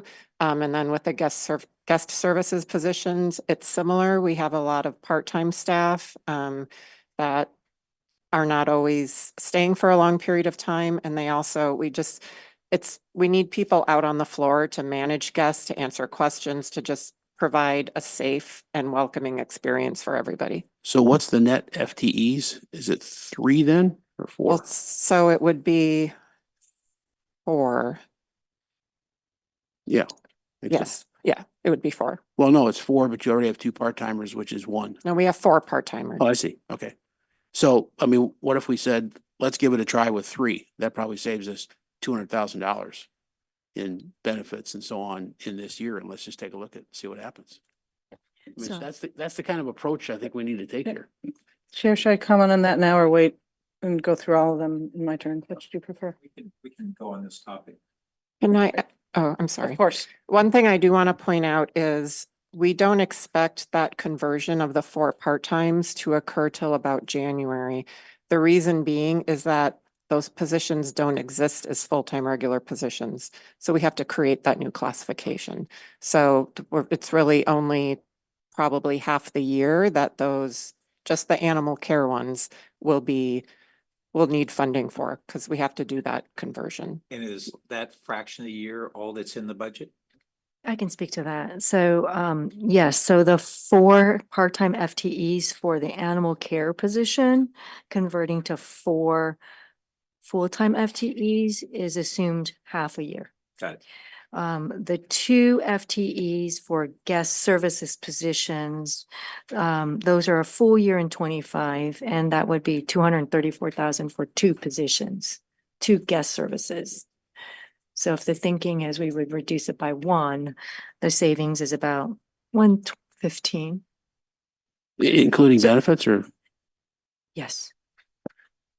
And if So I could, my- just on that point, one, just additional, consideration and the committee maybe recalls this, but probably just worth noting. As a general approach, certainly reasonable to look at scalability of any of the proposals and the extent to which partial goals can be achieved with lesser funding. The one, just to note on this particular proposal is that it does tie to the at least somewhat ties to the increase in the entrance charge, and as such reflects an understanding and support from the Friends of the JMZ, which they raise concerns about if we were to not fully implement this. Well, that was my original question, which is how does that translate into a better experience that's going to bring in more people? So can I just jump in here because I want to make a general point about the FTEs and the expenses for the JMZ, because this is what I recall last time was this is the point I was trying to make, that they made a pretty big deal out of the fact that this was pretty important to do all of this. And so when we put it in the parking lot, I recall saying, wow, we're going to need to pay attention that this is going to be hard to cut back. And they made a whole case about that. Now we can still do what we need to do, but I just wanted to lift that up. I believe that's the recollection. That's correct, council members. So the Friends were here and their support for increasing the fee to $14 was with the caveat that we do all of these recommendations that come out of the consultant, which actually are not all being proposed for this fiscal year. There's another part-time revenue manager. There's some additional marketing fees and some programming fees that the consultant recommended. Yeah, and so they just gave the strong sense that that in their view, it was very bare bones as is. And so I guess I would want more information from them before we decide. I don't want to do like half a loaf and end up with a bad investment. So that just makes me nervous. Thanks. And I can add to that, you know, some of the other things that we're experiencing is we just don't have the staff to remind people, hey, your membership is due, renew it. And so these little things that, you know, may not necessarily be critical to the zoo are really important to keep our visitorship going, to make people feel like they're getting that high touch experience. We don't have the staff to really host birthday parties, which are very popular. We get a lot of requests for those. We just, the missing out on a lot of opportunities for our guests because we just aren't at the staffing level we need. Yeah, we're raising a lot of detailed questions here. I'm not sure how much you want to drill down into that budget. Again, my original question was the consultant from her experience in what we say her classification is entertainment venues or something like that. Cultural, Yeah. experiences. Yeah, I was or just trying to tie institutions. all of these staffers to the need for a better experience that was going to bring more people in, which was the goal. Not just, will they pay more, but are they going to come at all? So, and the fee structure, obviously it's a partnership, but ultimately we have to set the fees. So I understand the discussion there. So that's one where I think we would want to look at that. And then I think I'm almost done. Well, can I go on the JMZ before Sure, you go to sure, the next? sure. Okay. So first on the new fees, we actually didn't go across the board to 14. We went 10 and 14. Was it 10 for residents? Is that what we settled on? I forget. So the 14 is for peak hours, which is That's weekends right. and weekday Okay. mornings. Yep. Yeah. So we actually dialed back a little bit on the fees, just really to charge where the demand is. But then there were kind of two needs expressed on the staffing changes. One is just to cover the animal care and the other guest services. But then the other is this issue of having turnover as a result of having halftime. But if we have currently 4 animal care positions, even as a baseline, wouldn't we do better on retention if we had 2 full-time rather than 4 part-time? Why do we, if we're saying that a big part of our problem is staff turnover because they're part-time, but why wouldn't we already be 2 full-time rather than 4 part-time and then build from whatever we're going to add from there? So we're proposing to convert 4 part-time No, I to 4 get that. full-time. Okay, I'm not understanding your question. If we've had a problem so we've got the net increase, but if we've had a problem with retention because we got 4 folks that are part-time, and we wouldn't have as much of a retention problem if we instead had 2 folks who were full-time. Why do we have 4 part-time rather than 2 full-time as the baseline? Separate question from whatever additional staffing we need. I understand. I don't know if I have an answer to that question. That was the proposal that was submitted when we were doing a new staffing organization for the JMZ. It could have been that was a carryover from the old JMZ, and they just weren't proposed to be added as full-time. I don't necessarily have the history of that here with me. Okay. Yeah, and I think that we have, a number, we can't fund everything that we'd like to fund, and so we're going to have some tough questions. I do want to, I'm sorry, Ed, you go ahead then.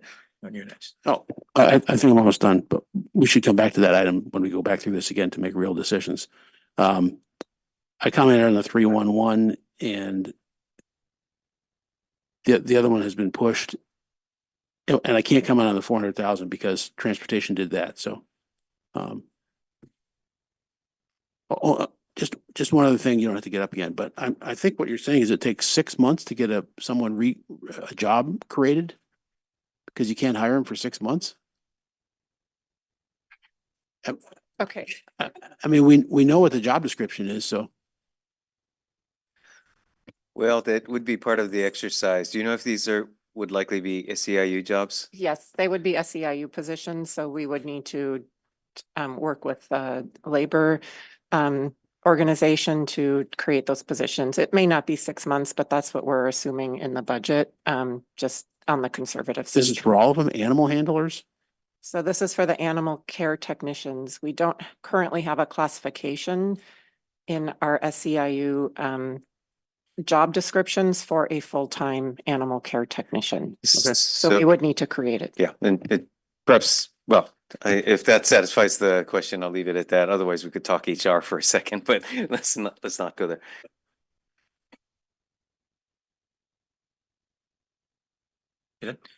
Okay,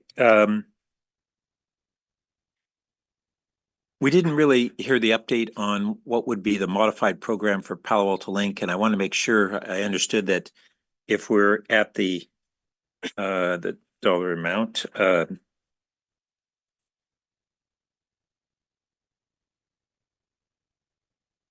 Yes. that is, I have it in the staff report and then I'm trying to find in the updated presentation. Great, Philip, if you can tell us what we're talking about there. Sure. Thank you very much. Once again, Philip Cami, Chief Transportation Official. I think I didn't introduce myself last time. Apologies for that. But it would be a service reduction. So 25 to 45% reduction from its current level. We'd geofence and remove school service during school hours. We'd increase the fares. Believe the model that we have is approximately $4, or it's $4 that we've included in the model. And potentially reduce some of the service areas.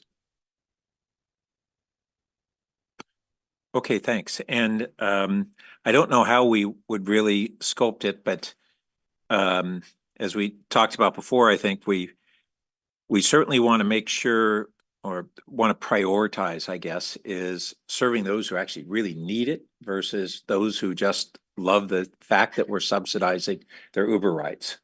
And we have both right now.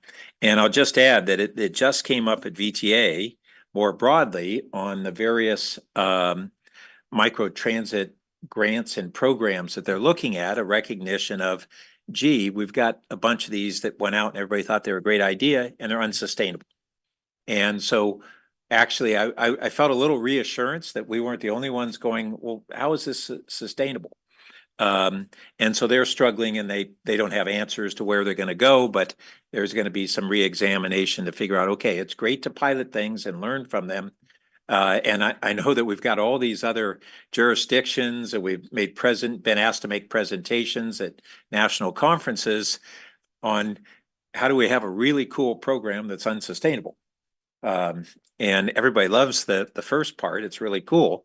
But not I'm not sure that they're staring at the second part. Okay. And then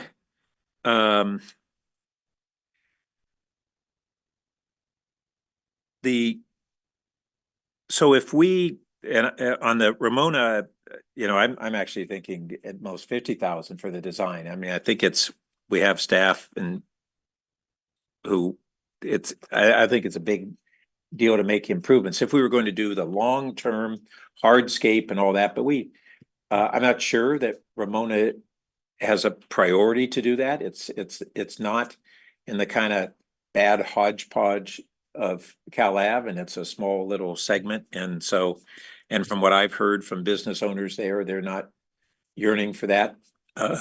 It's not as bad as Cal Ave, but it's still hodgepodge. Yeah. If I could comment on that, Chair, just for your awareness, the current plan would be for none of that work to occur really till the end of this calendar year. And so potentially this could be an issue that's even kicked over to your mid-year consideration. Okay, so maybe, yeah, and that's what we did a couple years ago. We said, okay, and we haven't really talked about that here, is which of these things do we not dump, but we roll, either roll them or roll part of them to mid-year? And we fund what we can now and hope that we can increase the funding at mid-year. And that's an option we can look at. As when I look at that, we have this question on the ability path. And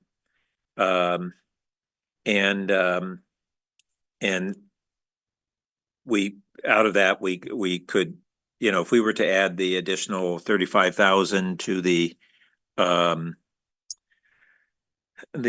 special, what do we call it? The special events and programming, to be able to fully fund those 4 areas.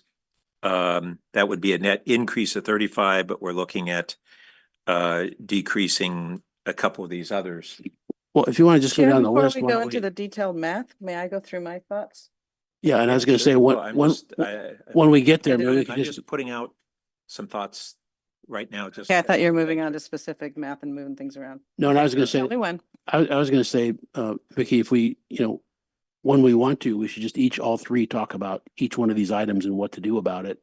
Create a tally and see how much that's saving and compare it to what we want to save. Yeah, and to be able to now think of whether some of these we might put into a tentative mid-year. We'll re-examine it mid-year like we've done in the past.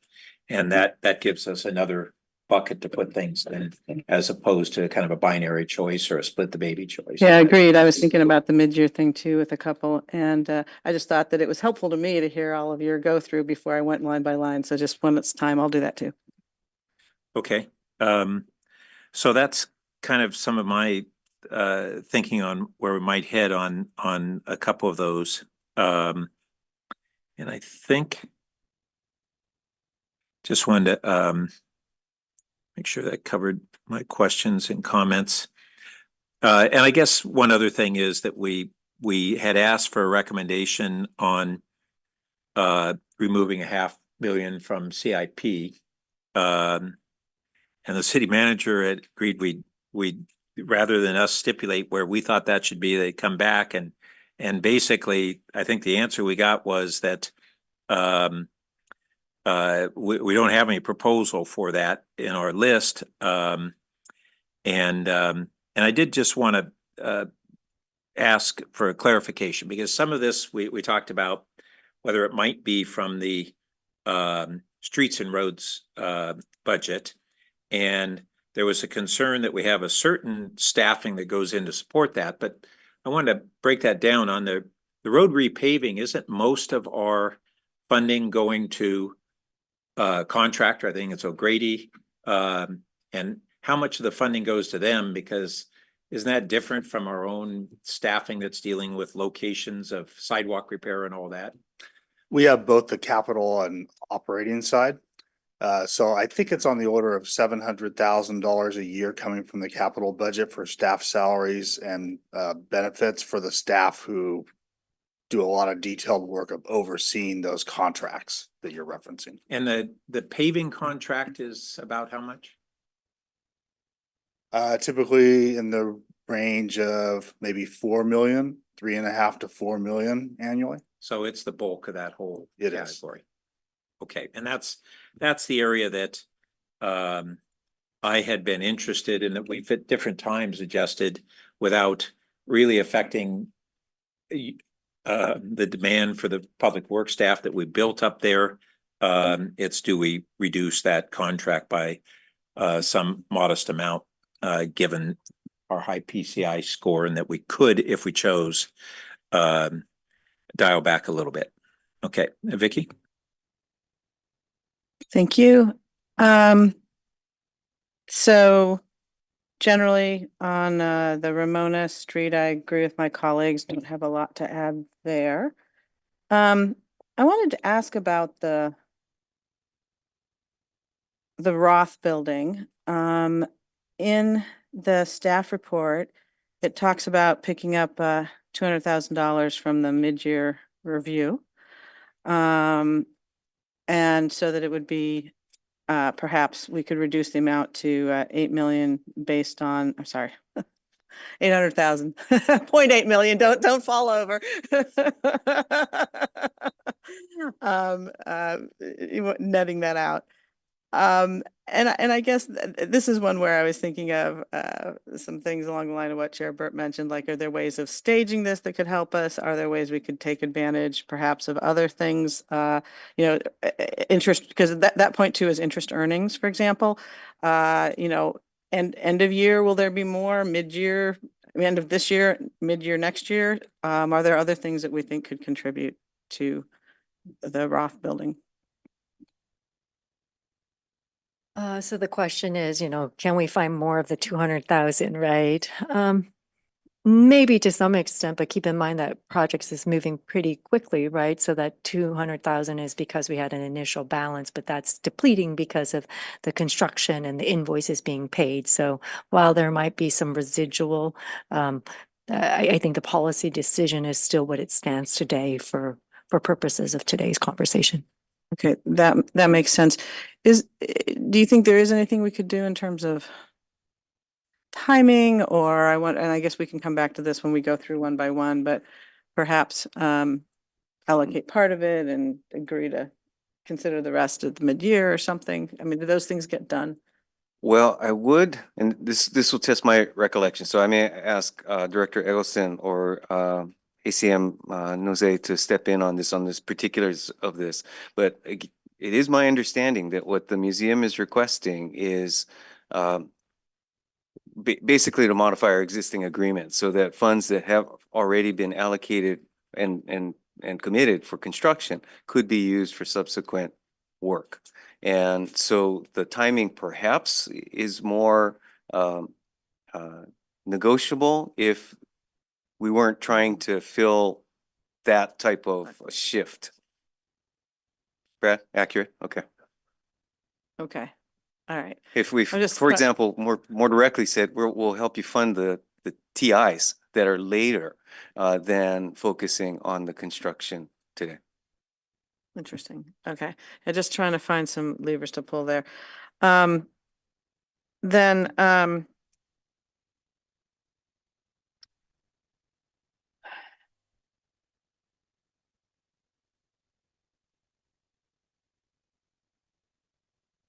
I think, so then with the ability path, it's mentioned, not just that could be his wrap, but that perhaps we could do, address it with the CDBG funds. And could you tell us just a little bit more about the thinking there?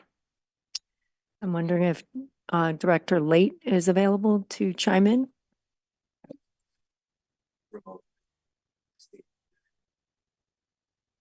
Yep. Hello. So this is for the ability path. Yes. Correct. Yeah. So I guess the first thing to say about this is we don't know for sure that ability path would be eligible for CDBG funding. But if they were, it would be in a category that has limited funds that were authorized to use for these purposes. I want to say it's about $70,000 or $80,000 every year. And we have other service providers that currently have used those funds. And so there would have to be some understanding of trade-offs if we were to reallocate those going forward. I'll also note that this is a 2-year funding cycle, and we're halfway through that period now. So the next available opportunity to request CDBG funds would be in the fall of this year. And then it would be next fiscal year where the funds, if any, would be could be assigned to or attributed to ability path if they're eligible. Okay, that's helpful. So it sounds like, give some additional context on that. I just don't want to forget this thought. So it sounds like, just to summarize, that there's a timing issue, and there's that may be somewhat spoken for, and and I've forgotten my third, but yeah, go ahead. Okay, so I think there's some additional context on the CBDG. Oh, that was CBDG? you said? CDBG. Yeah. And just as John said, that it's, there aren't enough funds to go around to all the requests a lot. And, so this would be a big hit on that, so. And again, I'll ask staff who did the follow-up with Ability Path to confirm. But I think we actually learned through the follow-up that they're not seeking construction dollars. It's potentially a matching grant for programming. Is that accurate? Yes. So again, timing may be more available as an option than we had initially realized. Oh, interesting. Okay. Yeah, because it seemed like from what was written here and then from what I've heard you say, Director Late, that, well, I appreciate, I think the effort to get a little creative and find perhaps another source. It's not particularly large or likely with the CDBG route. So, okay, but his rep is still an option there. So, Councilmember Lowing is persuading me that perhaps that's a place where we can find some space to fund the other things that don't have alternatives. The on the Palo Alto link, I think Director Kami, I heard you say that the schools would be geofenced, and I want to understand that a little better because, you know, I am still on board with the concept of generally not, you know, encouraging the average student to use it on a regular basis. But if there were a need, you know, such as the ones I described before, are they now geofenced totally out if they're on crutches or have the diorama? Yeah, thank you for that question. Yeah, so we can set it how we'd like to. So yeah, we could set it so the schools cannot be served for a normal student rider. However, if you're a disabled student, as an example, you could get to the school. Yeah, so we have that ability to make those So we adjustments. can be flexible and have some parameters around that. Okay, so it need not necessarily be absolute, but we could achieve the policy goals that we're striving Yes. for. Okay, thank you, very helpful. And then I wanted to understand a little bit more. Let me scroll down in the staff report. Yeah, I was hoping, Director O'Kane, you could help me understand a little bit more about the current proposal and thinking on the turf fields. Because I just want to highlight a portion of the paragraph in the staff report that staff recommends proceeding with the replacement of the synthetic turf at the Stanford playing fields. So, and then additionally, a comprehensive study, and I remember talking about the study, but comparing synthetic turf to natural grass, assessing environmental health impacts, field utilization capacity, and the capital and operating costs required for both types of fields. So my memory was there was the Stanford field and then also I think Mayfield was the other that had the most urgent issues. Is that right? Correct. And Mayfield is technically called Stanford Palo Alto Playing Fields. Oh, thank you. Referred to as Mayfield. Thank you. Just to make things. Okay, all right. So, but is my memory correct though that there were the two locations? So, and I see that there's a sequencing here and so El Camino Park, is that the one across from the shopping center? Correct. Okay, got it. So those are the two most urgent as I recall. That's right. And then there is Cubberley, but that's not due for replacement for another Well, 4 years. Yeah, I say Yeah. here you got it at 29. So it sounds like we just can't find a way to hold off on the Stanford Palo Alto playing fields at Mayfield. Correct. What we're trying to do here is not get into a situation where our fields are closed because they're not safe anymore. And so that a solution that we came up with was, let's do that study, absolutely.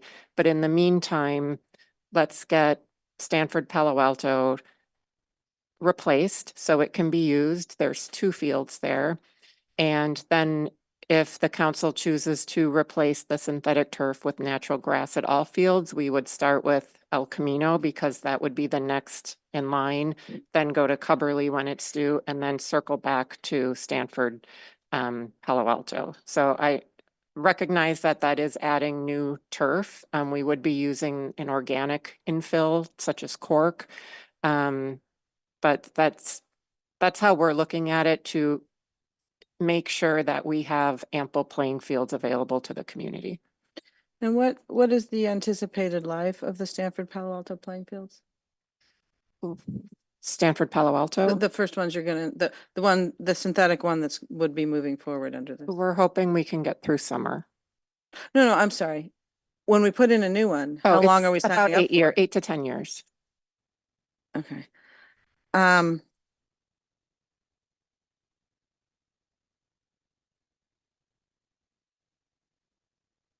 I might suggest that in the study, we look at the cost benefit of replacing that before the end of useful life. If it's terribly expensive and we're throwing money away, we wouldn't want to, but if the various health and other issues override, and that was last in line after we get all the other ones handled, I think that should at least be explored. Do you anticipate that it sounds like you anticipate that the study would be done in time that the El Camino Park field, if it were decided that the natural grass was the better way to go, we wouldn't have a timing problem. That is our hope. Okay, because I guess what I might suggest, and so I know there's economies of scale and all that, but if it looks like that could be the case, that we would have to invest in a second new synthetic turf field, that if the study about, playing field use more directed to that one I don't know if there's any way to skinny down the study to move it forward. I would just hate to see us invest in a second one. But thank you for Understood. explaining that. Appreciate it. I think that's all I have. Just give me one moment to double check. Yes, thank you. Chris and I have a follow-up on the fields. The replacement of what was petroleum-based fill with a cork seems like that's a good step toward making them healthier. Are there some studies that have kind of broken down the health risks and how beneficial that change is? So the studies that we have, I will admit, are by the manufacturer. And then there's a bunch of studies out there done by different organizations. So you still have the turf itself, which is not organic. These aren't organic. I mean, there's Right. Petroleum-based is organic. It's just Right. It's so they're petroleum. synthetic versus yeah. non-synthetic and petroleum-based. But there, a lot of the problem is volatile organic compounds, and Mhm. that's, I think, primarily coming from the tires or The whatever rubber they've infill. used. Mhm. Yeah, and so that's what I'm trying to get at is how much of that health hazard is reduced by switching to the cork. Sure. I don't have that information in front of me, but we can certainly provide anything we have. Okay.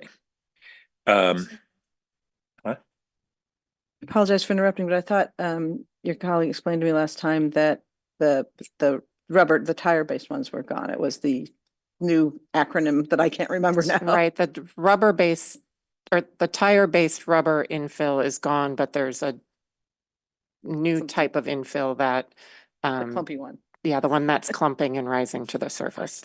Thank you. And I'm also drawing a blank on what it's called, but he's probably going to ping me right now. Okay. Thermoplastic elastomer, TPE. Okay, so presumably a better petroleum-based one, yeah. Okay. And I think my questions are there, so I think we want to start seeing whether we have any, thanks, Krista. Well, I did want to follow up maybe more with the city manager on this comment that you made on the Roth building and whether if we committed to some future dollar amount on TIs, then maybe they'd be more amenable, because this was basically the earmark or the dollars, and that they had, and then they think Congresswoman Eshoo had expected that those dollars would go to the TIs, but they had to commit them to the shell construction. Yeah, because there was that need, and then they were hoping, if I remember this right, that they wouldn't all be needed for that, and then that's where we are now with the cost. I think that's a fair description. And so, yes, again, I was really trying to respond to the question around timing. And given that context, that, perhaps it's interesting. It's like we're negotiating with a partner who's not here, but in any case, I think has been described, the city has an interest in seeing this a successful program, and so a conversation around how the city could participate in a subsequent phase, I would imagine, would be well received. Okay, well, I think that's intriguing because they're not going to need those TIs right away. They have to do additional fundraising, and frankly, completing the shell is important for them to be able to fundraise. So I think that's intriguing. And so maybe what we should do is go through some placeholder actions that we kind of create a new version of the parking lot, just any modifications to what we have here, where, as Lauren had said early on at the very beginning, to between these different categories, kind of, I don't know if these are exactly how we'll frame it, but Chair, with Yeah. your permission, if it's okay, Paul can start tabulating the placeholders, and so we Great. can get a running total, recognizing it's still tentative. Excellent. Thank Can I you. get an overall question on the table? Do You we bet. want to pick a number first? To say our first goal is to get at least 1 million, then our second goal is to maybe get more than that? Or do you want to take it sort of bottoms up? Because we won't know if we're successful if we don't know what the goal is. Certainly either approach is acceptable, but I kind of find And by the way, the good news is I found 1 million. good. So if we say 1 million, we're done. You can offer your million. Let's do bottom up and we'll see what we come up with. Okay, why don't you go ahead and we'll go one by one on suggestions. Okay, well, the OPEB is not on the table. I was going to ask a follow-up question on the Cal Ave improvements. I was wondering how much detail is in that? And if that's really what we need in the next 6 months, or in other words, is that sort of the real and final number? Or is that sort of a guesstimate? I guess I'm looking at Ed, but I don't know what the. We don't know. Steve, Go ahead. Steve's online right there. Thank you. Hi, everyone. Steve Guagliardo, City Manager's Office, helping coordinate the city's economic development function. That 450,000 really represents staff's best estimate for what we need for the work described at Retail Committee, kind of through the medium term is what I'd call. That's the work we're hoping to do through the end of summer to install planters, all the soil planting necessary for that, some signage, as well as some hardscape improvements at the entrances to Cal Ave to be kind of those interim improvements that we have while we continue the long-term visioning for Cal Ave. This is really in reflection of what we heard from council to spend some money now to improve Cal Ave while still continuing that long-term work. So this 450 really represents kind of what we need through that work. It does not contemplate that longer-term visioning cost. Right, which means you need this much through December, probably. I think that's accurate, yes. Okay, then on that one, I wouldn't suggest any cuts.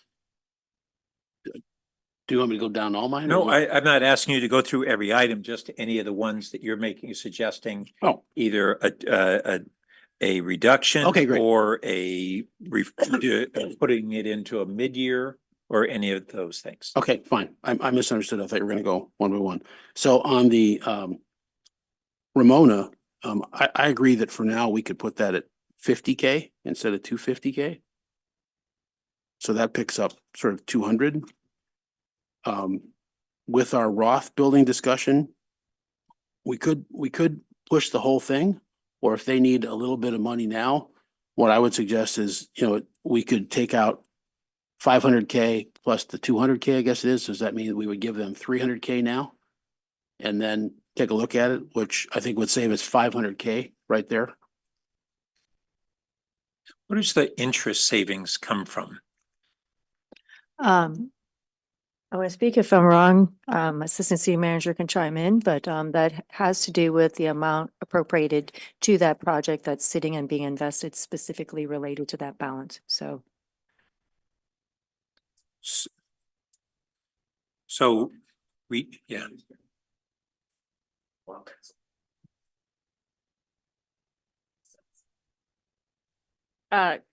Good afternoon, Finance Committee. Kylie Nazay, Assistant City Manager. That 200,000 is actually earnings. So the TDR revenues as well as general fund contributions that the council made frankly many years ago have been sitting in a reserve account pending the completion and start of construction. And so what staff did was went back and tabulated what the investment earnings were over that period of time on that principal balance. And that's how we came up with this figure. Great, thanks. So Ed, if I might, my initial thinking would be if the museum was receptive to it to reduce the 1 million request by 500,000. Right. Yeah, and with a commitment that we would be committing to in our 5-year CIP, I suppose, that we would contribute a $500,000 to TIs on the build out of the museum, the inner space. Well, I don't, Do we, I'm curious if our staff involved, do we have a feel for the total cost of the build out? We do not. Okay. So again, it's sort of Yeah, and it's not, I'm sure it'd be far more than that. And so it's not a percentage, it would be just that dollar for dollar that we would commit going forward so that they could use more of the federal dollars for this. that the first part of what you said is exactly what I was saying, is do the 500, but it's a net 300 to us because we got 200,000 in. So, but that's already in there. So we've saved 500 there. I'm not sure we need to, since the timing is off, I'm not sure we need to address that second part. I mean, Well, the reason we would address it is because the museum would have a real financial hit if they had to use those federal dollars for this.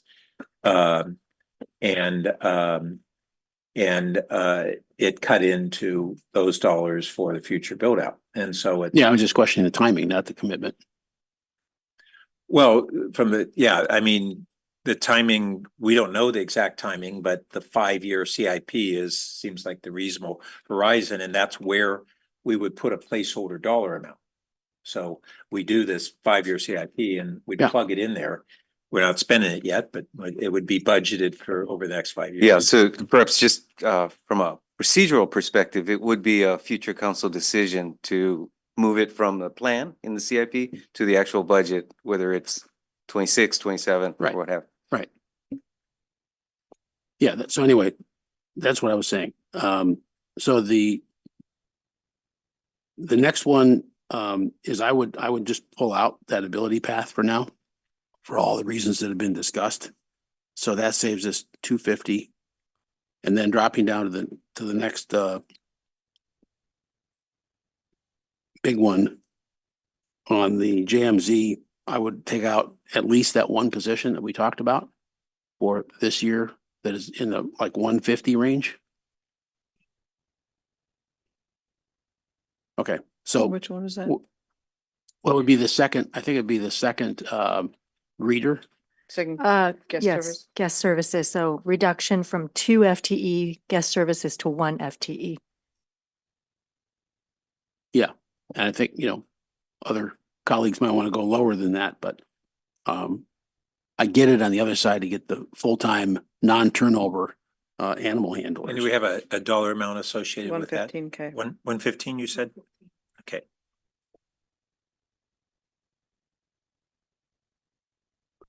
So that gets me just over $1 million. I'm not crazy about that $11,000 there. I think that should be in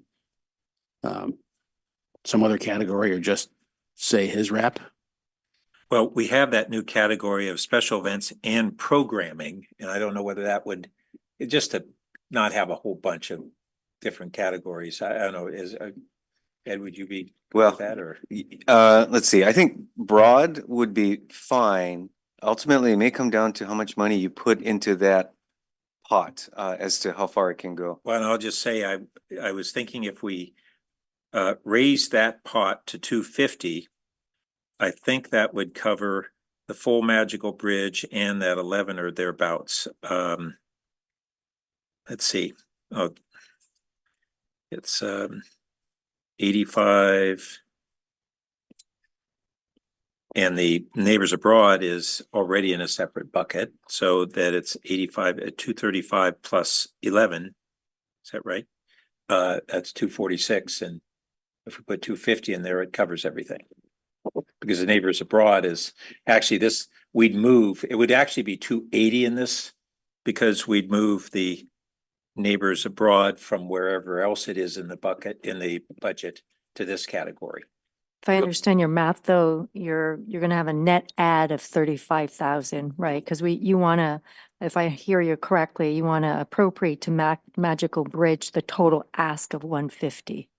Yeah, it's a net add of that if we are just moving also the not only the Neighbors Abroad into that with no net increase, but it shows up in that category. Correct. And the same thing with the Foothills Nature Preserve Program. Correct, Yeah. but for the purpose of tabulating the Yep, I just change. want to make sure we're all Yep, speaking the same language on that. yep. So that category would be 280, right? But the net add is 35 because right now we're not able to meet Magical Bridge and UNEF and Third Thursday. So I Right. just want to make sure Net other add of committee. 35, right?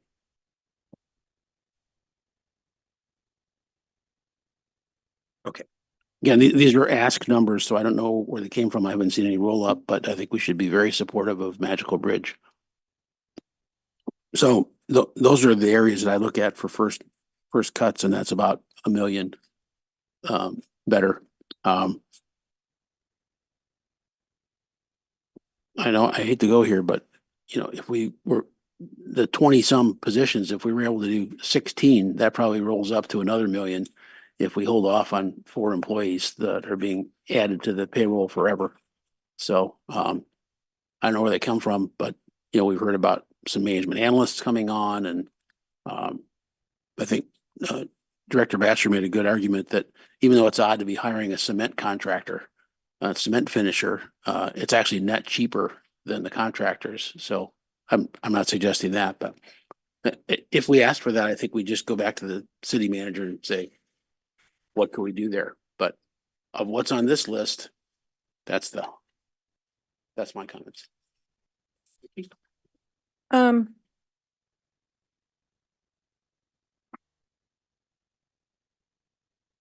What was your total, Ed? Just about $1 million. Yeah. I guess I'm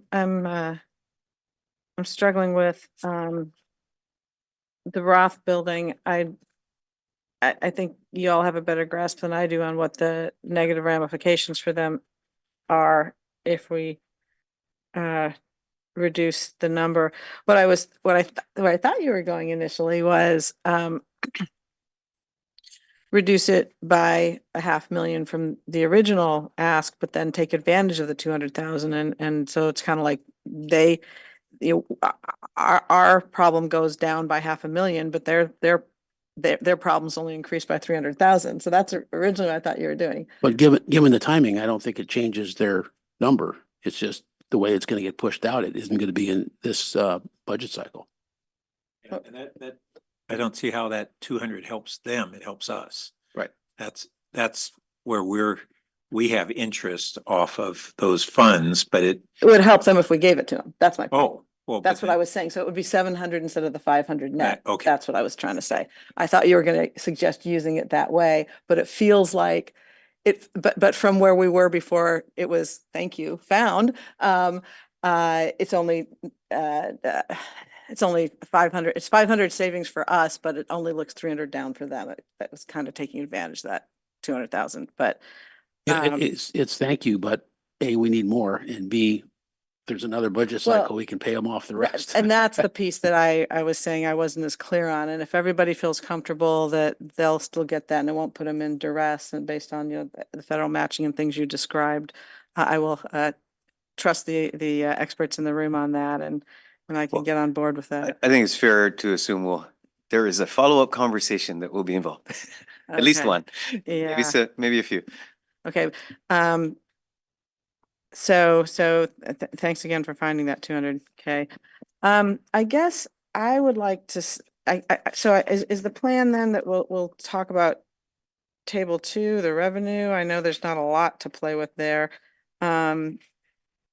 Because I guess I'm just resistant to losing our other guest services JMZ person, because hopefully you kind of, it's like you pay money to make money a bit, both for the services, the reputation that'll build more people coming, whether it's the birthday parties, the whatever.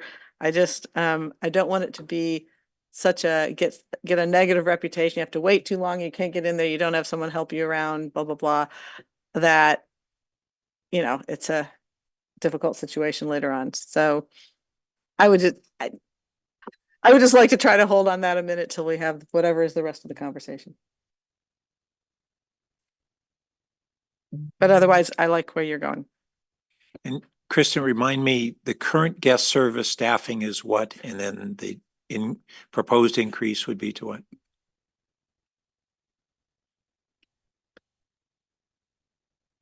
Give me about 30 seconds to Okay. pull that information up, if you don't mind. It's like Trump. Perhaps you might want to move to your next question and Well, can go can I back just to- make one comment on that? Not to everybody, but to Vicky, because you're raising it. One of the examples that Kristen gave was, we don't have people to call up and remind people that their subscription is up, so we get their subscription money. To me, that sounds like a perfect volunteer job.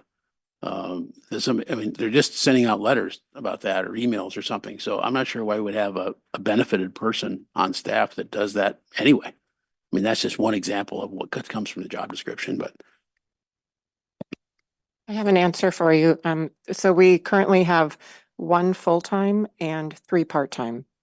And to your comment, that's not someone's full-time job. That would just be a piece of their overall responsibilities to do that memberships as well as other guest services tasks. And the proposal is to add the equivalent of 2 full-times. To add 2 full-time And leave the As a net part-times increase. as a net increase. and leave the part-times. Correct. So then your proposal is 3 full-times and 2 part-times or 3?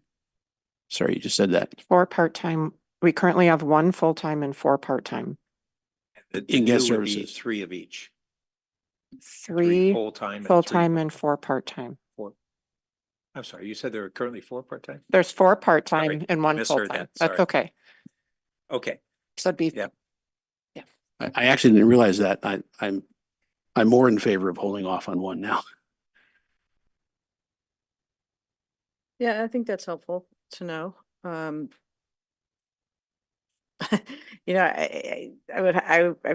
feel like there's some number we should give you and let you decide whether, some of those for retention purposes, having the couple part-time go to full, or, how that configuration works is sort of not up to us, but I think there might be some consolidation where, but I also want to say, as you're saying, membership services and things, it's more than just sending out the email. It's the whole program to periodically remind and reach out and engage people and hopefully grow the membership roles. So I think it's a real job because also sometimes supervising volunteers takes more time than if you just do it yourself, if it's too many people and too scattered. So I don't pretend to have any visibility into that. So what you're proposing, Ed, is that basically we give them 3 of the 4. All of the animal handlers Mhm. and one of the 2 incremental people that they're requesting, and they still have 5 other people. Some of them are part-time. Mhm, mhm. Do you have any thoughts on that, Kristen? Or Director? I Kane? do have thoughts on it. We'll obviously follow the direction from the committee and the council. I will say, a lot of staff are working overtime. It's a lot of people in the zoo at one time, and to just ensure everyone's safety, to be helping people as they walk in the door, plus to be doing these sort of back of house tasks that they do, it has become a lot. And I'm I Go would ahead. like to second that comment. It's rare for organizational issues to reach my attention as issue of organizational stability, and the zoo has reached my attention. Got it. And if we were to go to the full-time asks, if we were to if we were to fund the full-time requests, do you think there could be a reduction in overtime that might in some way set this off and to any significant degree? I think there definitely would be a reduction in overtime. Do we have any sense of, now I'm looking back at the financial people, can you I don't, quantify that in any because way? it's, Okay, yeah, it's- I don't, right now, and we don't have those numbers. Yeah. But another anecdote I will say is the one full-time staff person we have is currently working 6 days a week and, isn't able to take a vacation. I mean, I know that I don't want to sound like this is the typical staffing issue, but it has really become a critical need at the JMZ to get some support over there. They're Okay. at their level. And is that person on the animal side or the guest services? Guest or- services. Got It's it. the one full-time. And, again, there's a lot of turnover in that area. So when someone does leave, she's picking up their tasks as well as her own until we can get a new person on and onboarded. So I don't always advocate for things like this in these situations, but in this case, I really feel that it's important. Well, and we aren't questioning whether we're going to add an additional guest services. This question whether we're going to add 2. That's what Understood. and then the other question would be, I don't know how, if we authorize, we said, well, some of these, let's see, was this one of the positions you have to create? a No. new category? Okay. There's a question also whether all this has to be at once or one of these we put in the mid-year. That's another alternative. I like that. I was thinking about that because it takes time to sort of onboard, recruit. Although I guess you can onboard 2 people at once, but Mhm. yeah, it might be the kind of thing where we could do one now, one mid-year. I don't know if that's any substantial, I don't know what dollar effect and impact that has. It'd be about 60,000, 50% of the 115. And when I said mid-year, I was referring to put it in the mid-year budget review update. As opposed to that, we could also say that you stagger the hiring. They're Yeah, 2 different things. So one would be firmly committing to it, but for a half year. And the other would be a tentative review at mid-year. Yeah, understood. And I was thinking about the former, but yeah, there's both options. I guess I'm nervous enough about this. I feel like it's, kind of pay me now or pay me later, and the later could be bad. So but I also understand that we have serious budget needs. So I kind of like the one now, one at mid-year. Do you think that's operable? I think that's a more tenable solution than just having one all year. Is to bring one in at mid-year is at least provide some sort of light. Yeah. I guess I will just add from an administrative perspective, doing that doesn't really help the ongoing piece, the 26 piece. Also, it would require 2 separate recruitments. So HR would probably need to go back out and do another recruitment if they didn't have a large pool.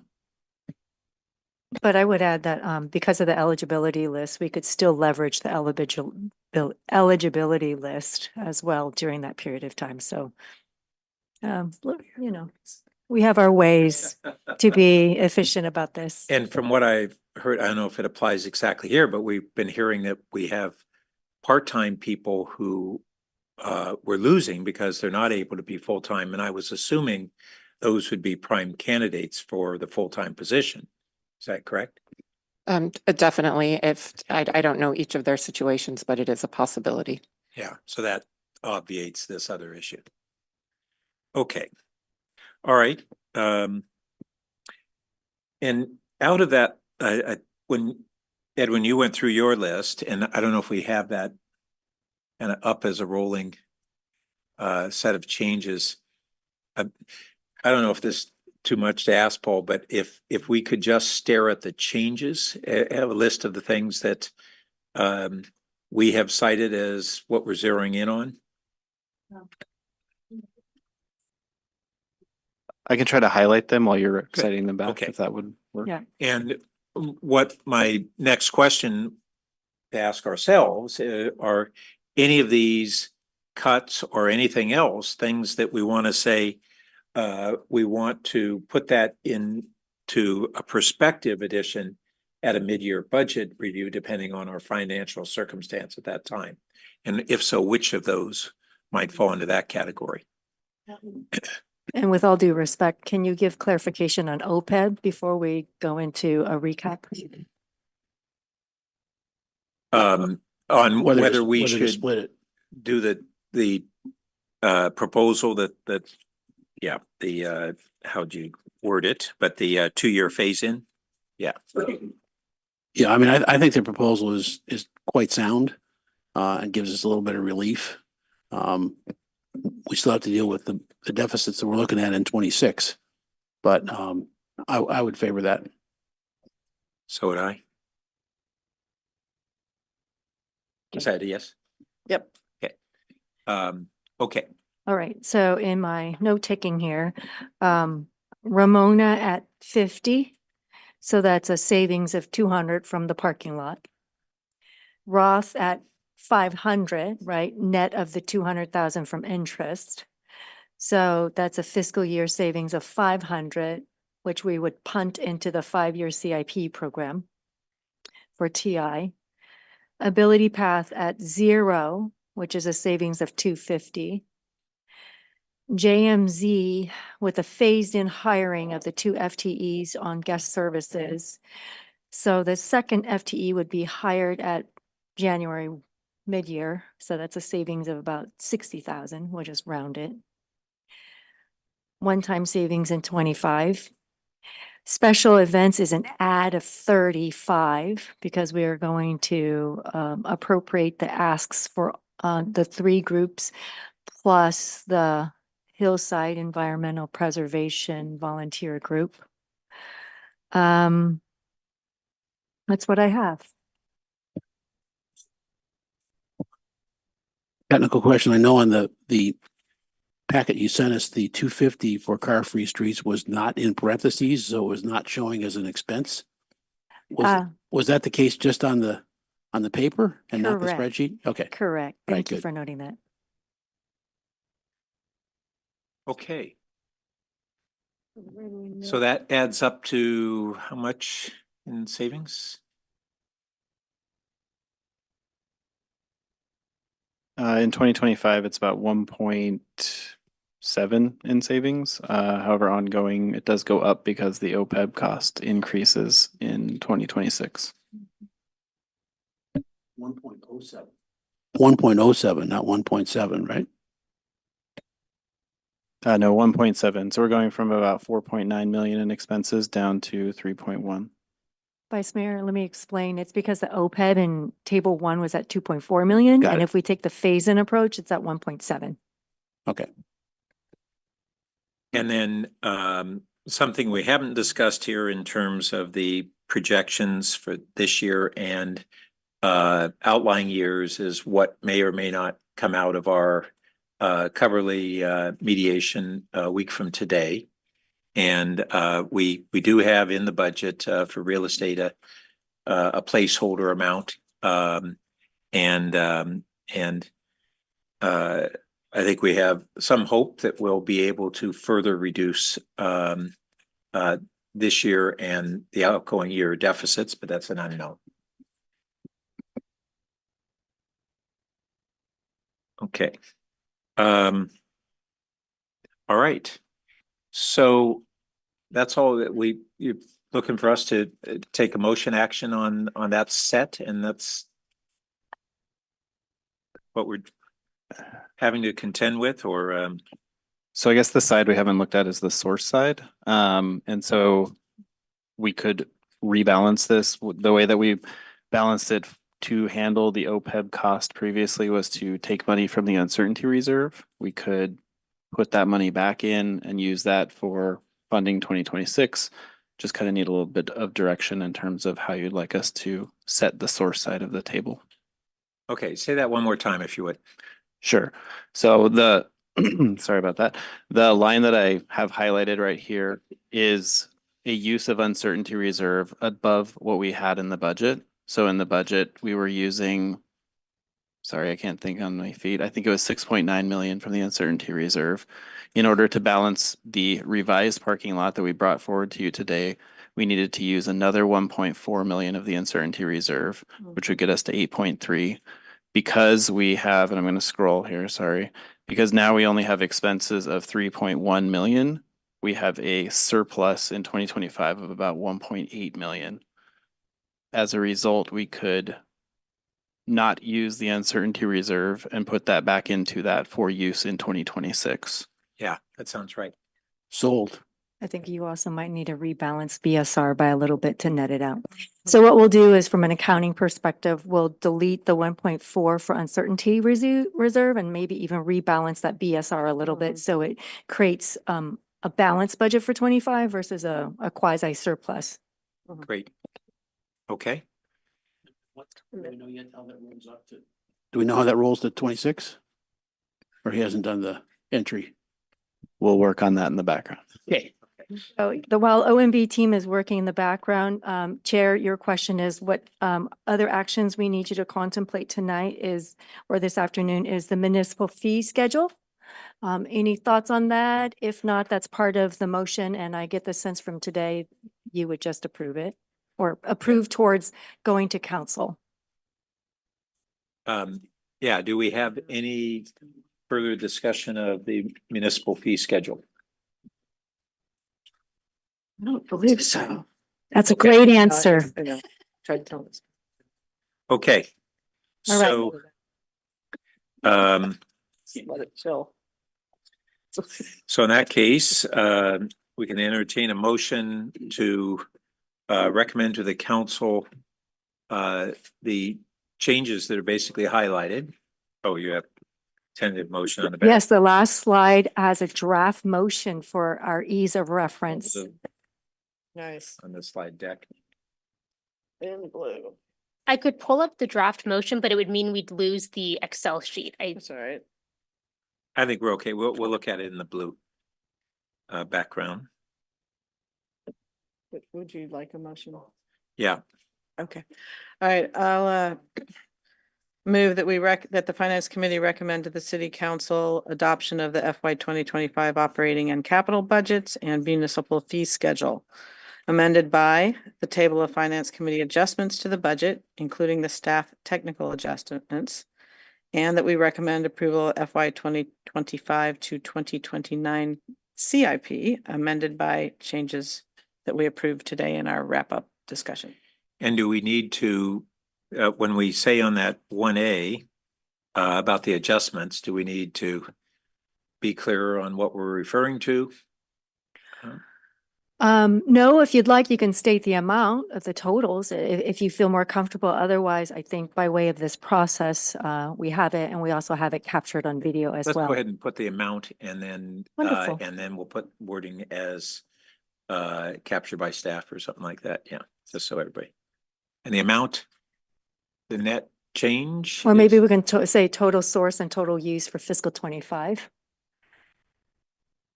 Right, so you want the sorry, my eyes are going so. It's moving around. Okay, so the total revenue, the 3.148, I think that says. Correct. Million. And what else do you need? Okay, 154, it looks like. Yeah, total use 3.154. Okay. Got a second? Second. All right. Any other discussion? Okay. All in favor? Aye. Aye. Aye. All right, that passes unanimously. Okay, thank you. Sure. Very good work from staff. Yeah. Thank you very much. So let's can come back at 1:15. Okay.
committee and because of scheduling, we're going to move item 3 forward. It should be pretty brief, and we'll do that first, then go to item 2. So item 3 is to recommend the city council adopt the fiscal year 2025 investment policy. Hello. Hi, Christine Paras, Assistant Director of ASD. I have on the line on Zoom, Taryn Narayan, our Manager of Investment Debt and Treasury. So in case we have any questions. So annually, we're required by government, California state law and our investment policy to adopt the policy for the fiscal year. We've made 2 changes to that policy this year. To align with a recent investment management audit by our city auditor. We've added two items, which is to transition a report of what the city has purchased or any kind of investment activity on a monthly basis rather than quarterly. And then second, to on an annual basis require brokers and dealers to provide documentation of their financial condition and relevant registration. And so we're planning to implement those changes and processes in July 2024. And that completes my presentation and turn it to you for any questions you might have. Thank you. Let's see whether we have any members of the public. We do not. It's not a hot item for them. All right, back to the council. Just be interested in sort of the motivations for the changes. When going through the investment audit with Baker Tilly, we found that there were parts of the government code for California state that required monthly reports out to the governing body. So we're changing that in our policy. We thought it was quarterly. And then second of all, we thought that doing an annual review of our brokers and dealers and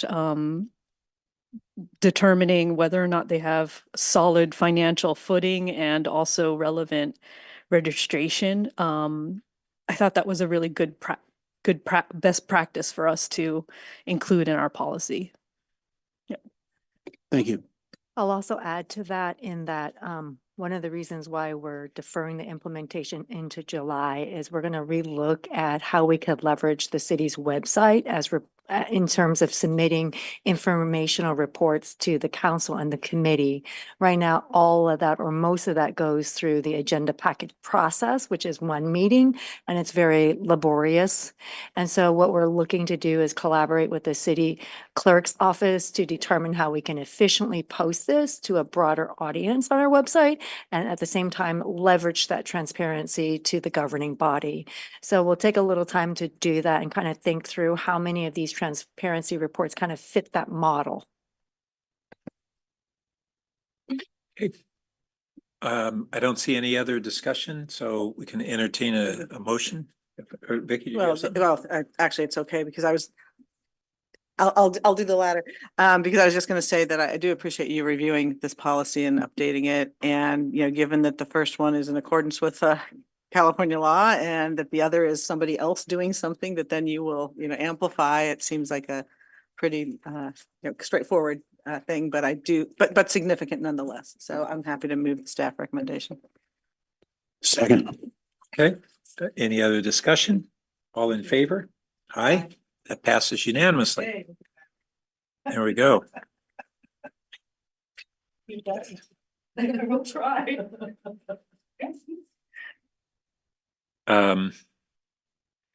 So Lauren, are we able to start on item 2? Okay, so item 2 is a review of the wastewater treatment fund cash flow and a recommendation to the council for authorization of the negotiation and execution of a plan. Christine, you again. So again, me, Christine Paras, Assistant Director of Administrative Services. we have Jamie Allen, our plant manager at the Regional Water Quality Control Plant. We also have our municipal advisors, PFM, on the call, Peter Schellenberg. And then Chris Lynch, our bond counsel with Jones Hall, will be joining us virtually as well. So I think he needs a few minutes to get out of a meeting. So this item before you, Jamie will give you an overview, but we wanted to discuss the cash flow issue within the wastewater treatment fund and also staff's recommended proposal for solving that cash flow issue and interim financing. So I'll turn it to Jamie. Hello, Jamie Allen, Public Works Department, Plant Manager overseeing the wastewater treatment fund. Next slide. We're going to go over how we got into this negative cash position, review line of credit financing options as a solution, and touch on how future projects are considered. Next slide. So the typical wastewater treatment fund cash balance is $13 million on a $40 million operating budget.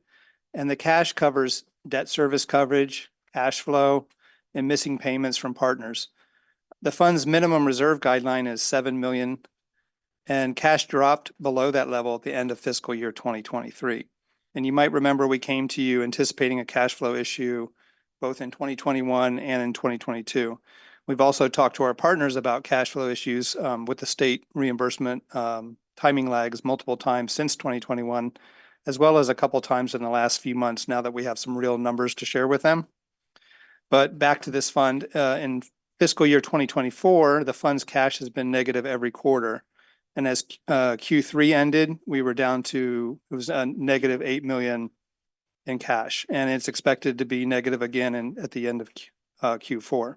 So this fund has been pulling down the city's pooled treasury for about a year now, and it must pay back the lost investment income to the city treasury.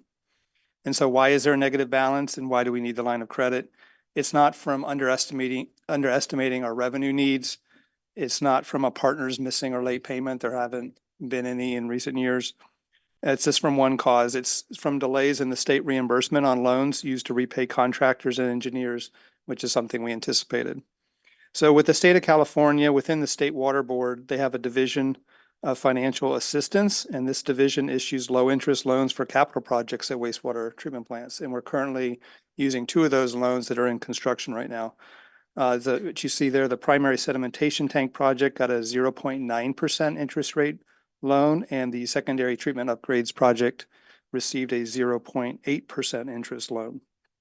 These are excellent rates that are saving us and our partners hundreds of millions of dollars compared to a revenue bond.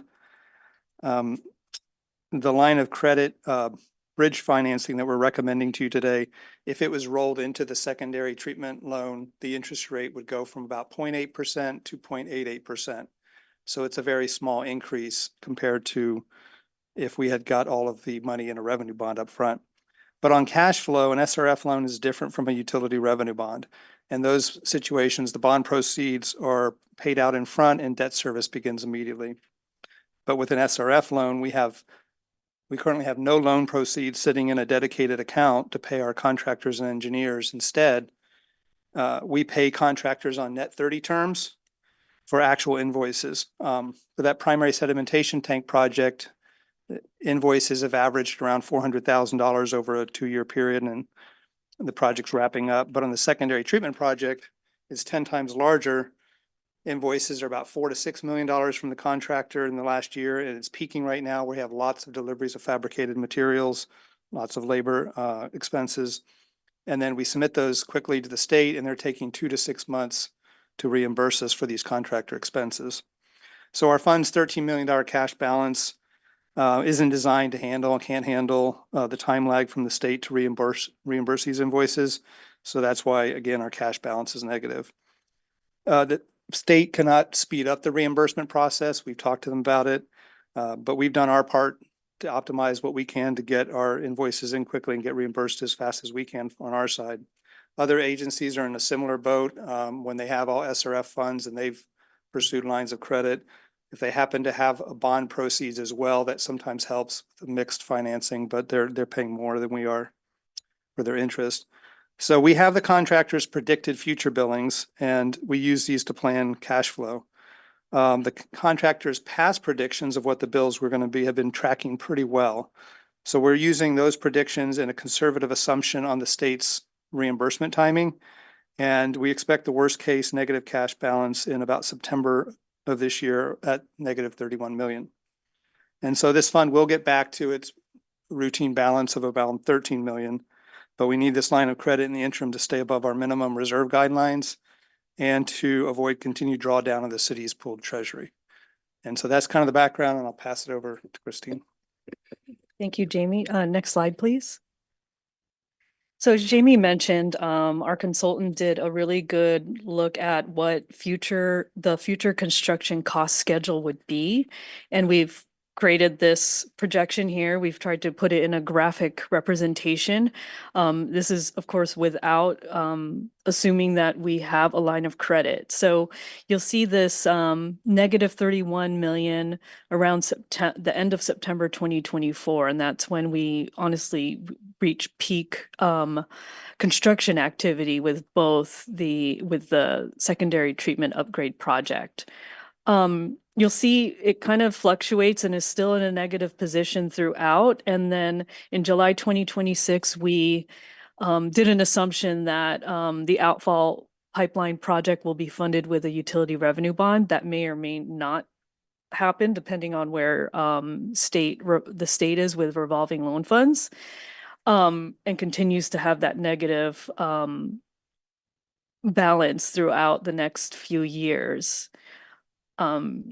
So over time, it became apparent to us, as Jamie mentioned, that the length of time between submittal of our reimbursement to the state wasn't improving. So we wanted to spend time to do that analysis and really ensure that this line of credit was needed before submitting this proposal to you. Next slide. And so just wanted to touch upon a few mechanics of a line of credit. And quite frankly, we evaluated 4 options, which was a line of credit, a bond anticipation note, and interfund loans. And we also presented an idea to our partners for them to contribute and have us build a cash reserve, which was a no. So as far as the bond anticipation note, the idea behind that is it would be eventually refinanced with a longer term, say 30-year utility revenue bond. And looking at the trade-offs between a bond anticipation note and a line of credit, we felt that although there's a trade-off for a line of credit having variable interest rates which are heavily driven by the market, it was outweighed by, quite frankly, the flexibility it gave us with uncertainty of project schedules and how much those costs would come in at. Staff also thought that another advantage to a line of credit was that flexibility, and interest is only paid on the amount outstanding that was drawn down. However, there is a unutilized rate amount where a flat 0.35% is assessed against the full balance of the line of credit, and that's kind of looked at as a service fee from the bank to have the funds available to us whenever we needed them. Issuance costs for a line of credit is about 0.2 million. And this is also a tool used by the city of San Jose and Silicon Valley Clean Water, which is located in Redwood City. Next slide. And we have the staff's proposal and proposed finance committee motion here. And that concludes our presentation. Great, thanks. Let's see if we have any members of the public. We do not. Okay, would like to go first, Vicky? Sure, I'll be quick. I just want to say thank you for anticipating this and for looking into the alternatives. The bond anticipation note versus the line of credit.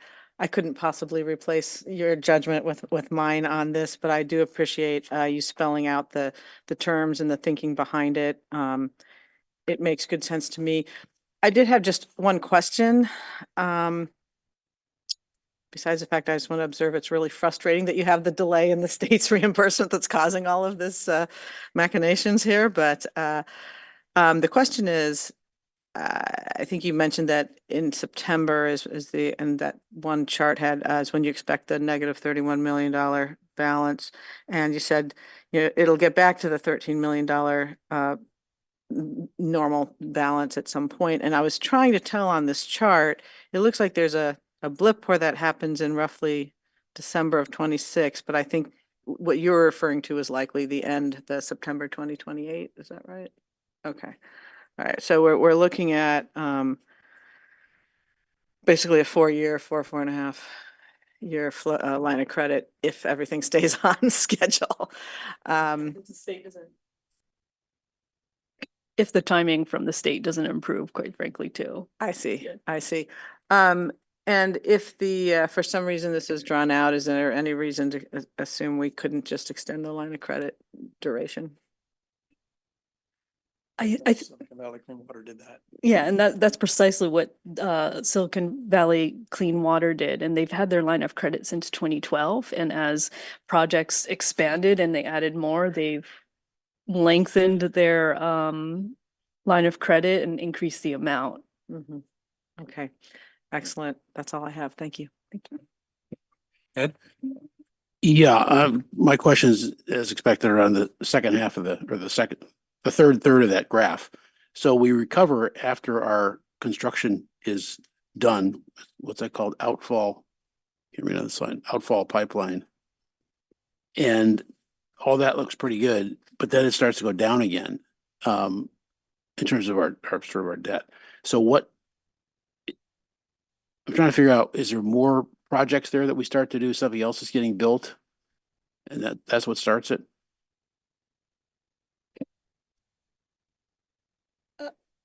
We're assuming that for the outfall pipeline, we're going to get bond proceeds and issue utility revenue bond, and that may or may not happen.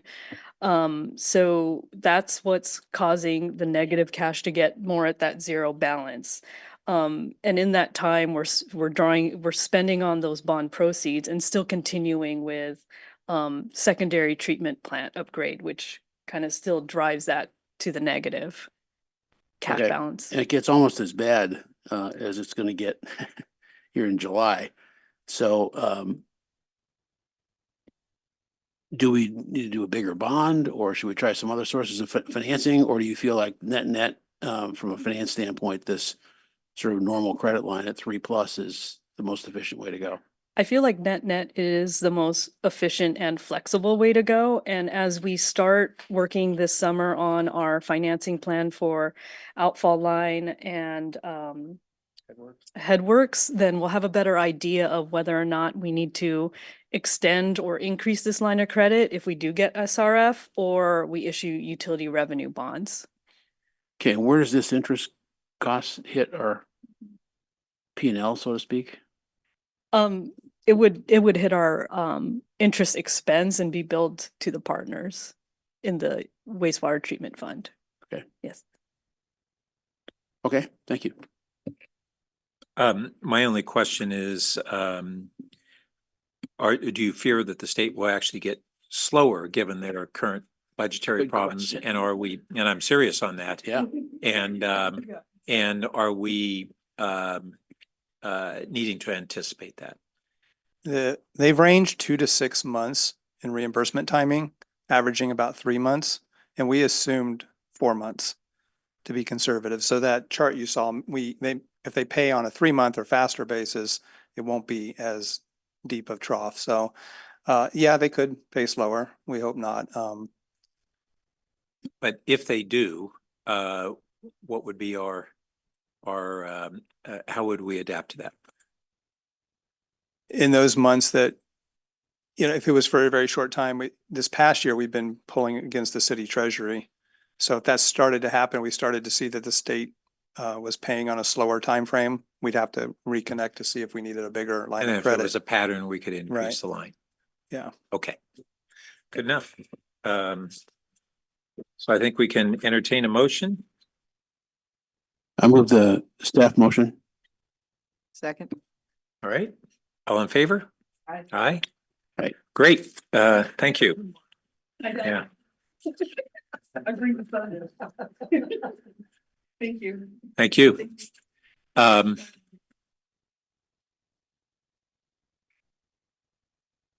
So then we just have future meetings. We have is it June 4th? Is that right? That's correct, Chair Burt. So June 4th will be our last meeting before the end of the fiscal year. And there are some utility items as well as that OPEB actuarial report that staff plan to bring back. So. Good. And if there are any changes to the budget based upon the Coverly negotiations, it doesn't have to come back to this committee. We just make those adjustments and bring them to the council. Unpack that for me a little bit.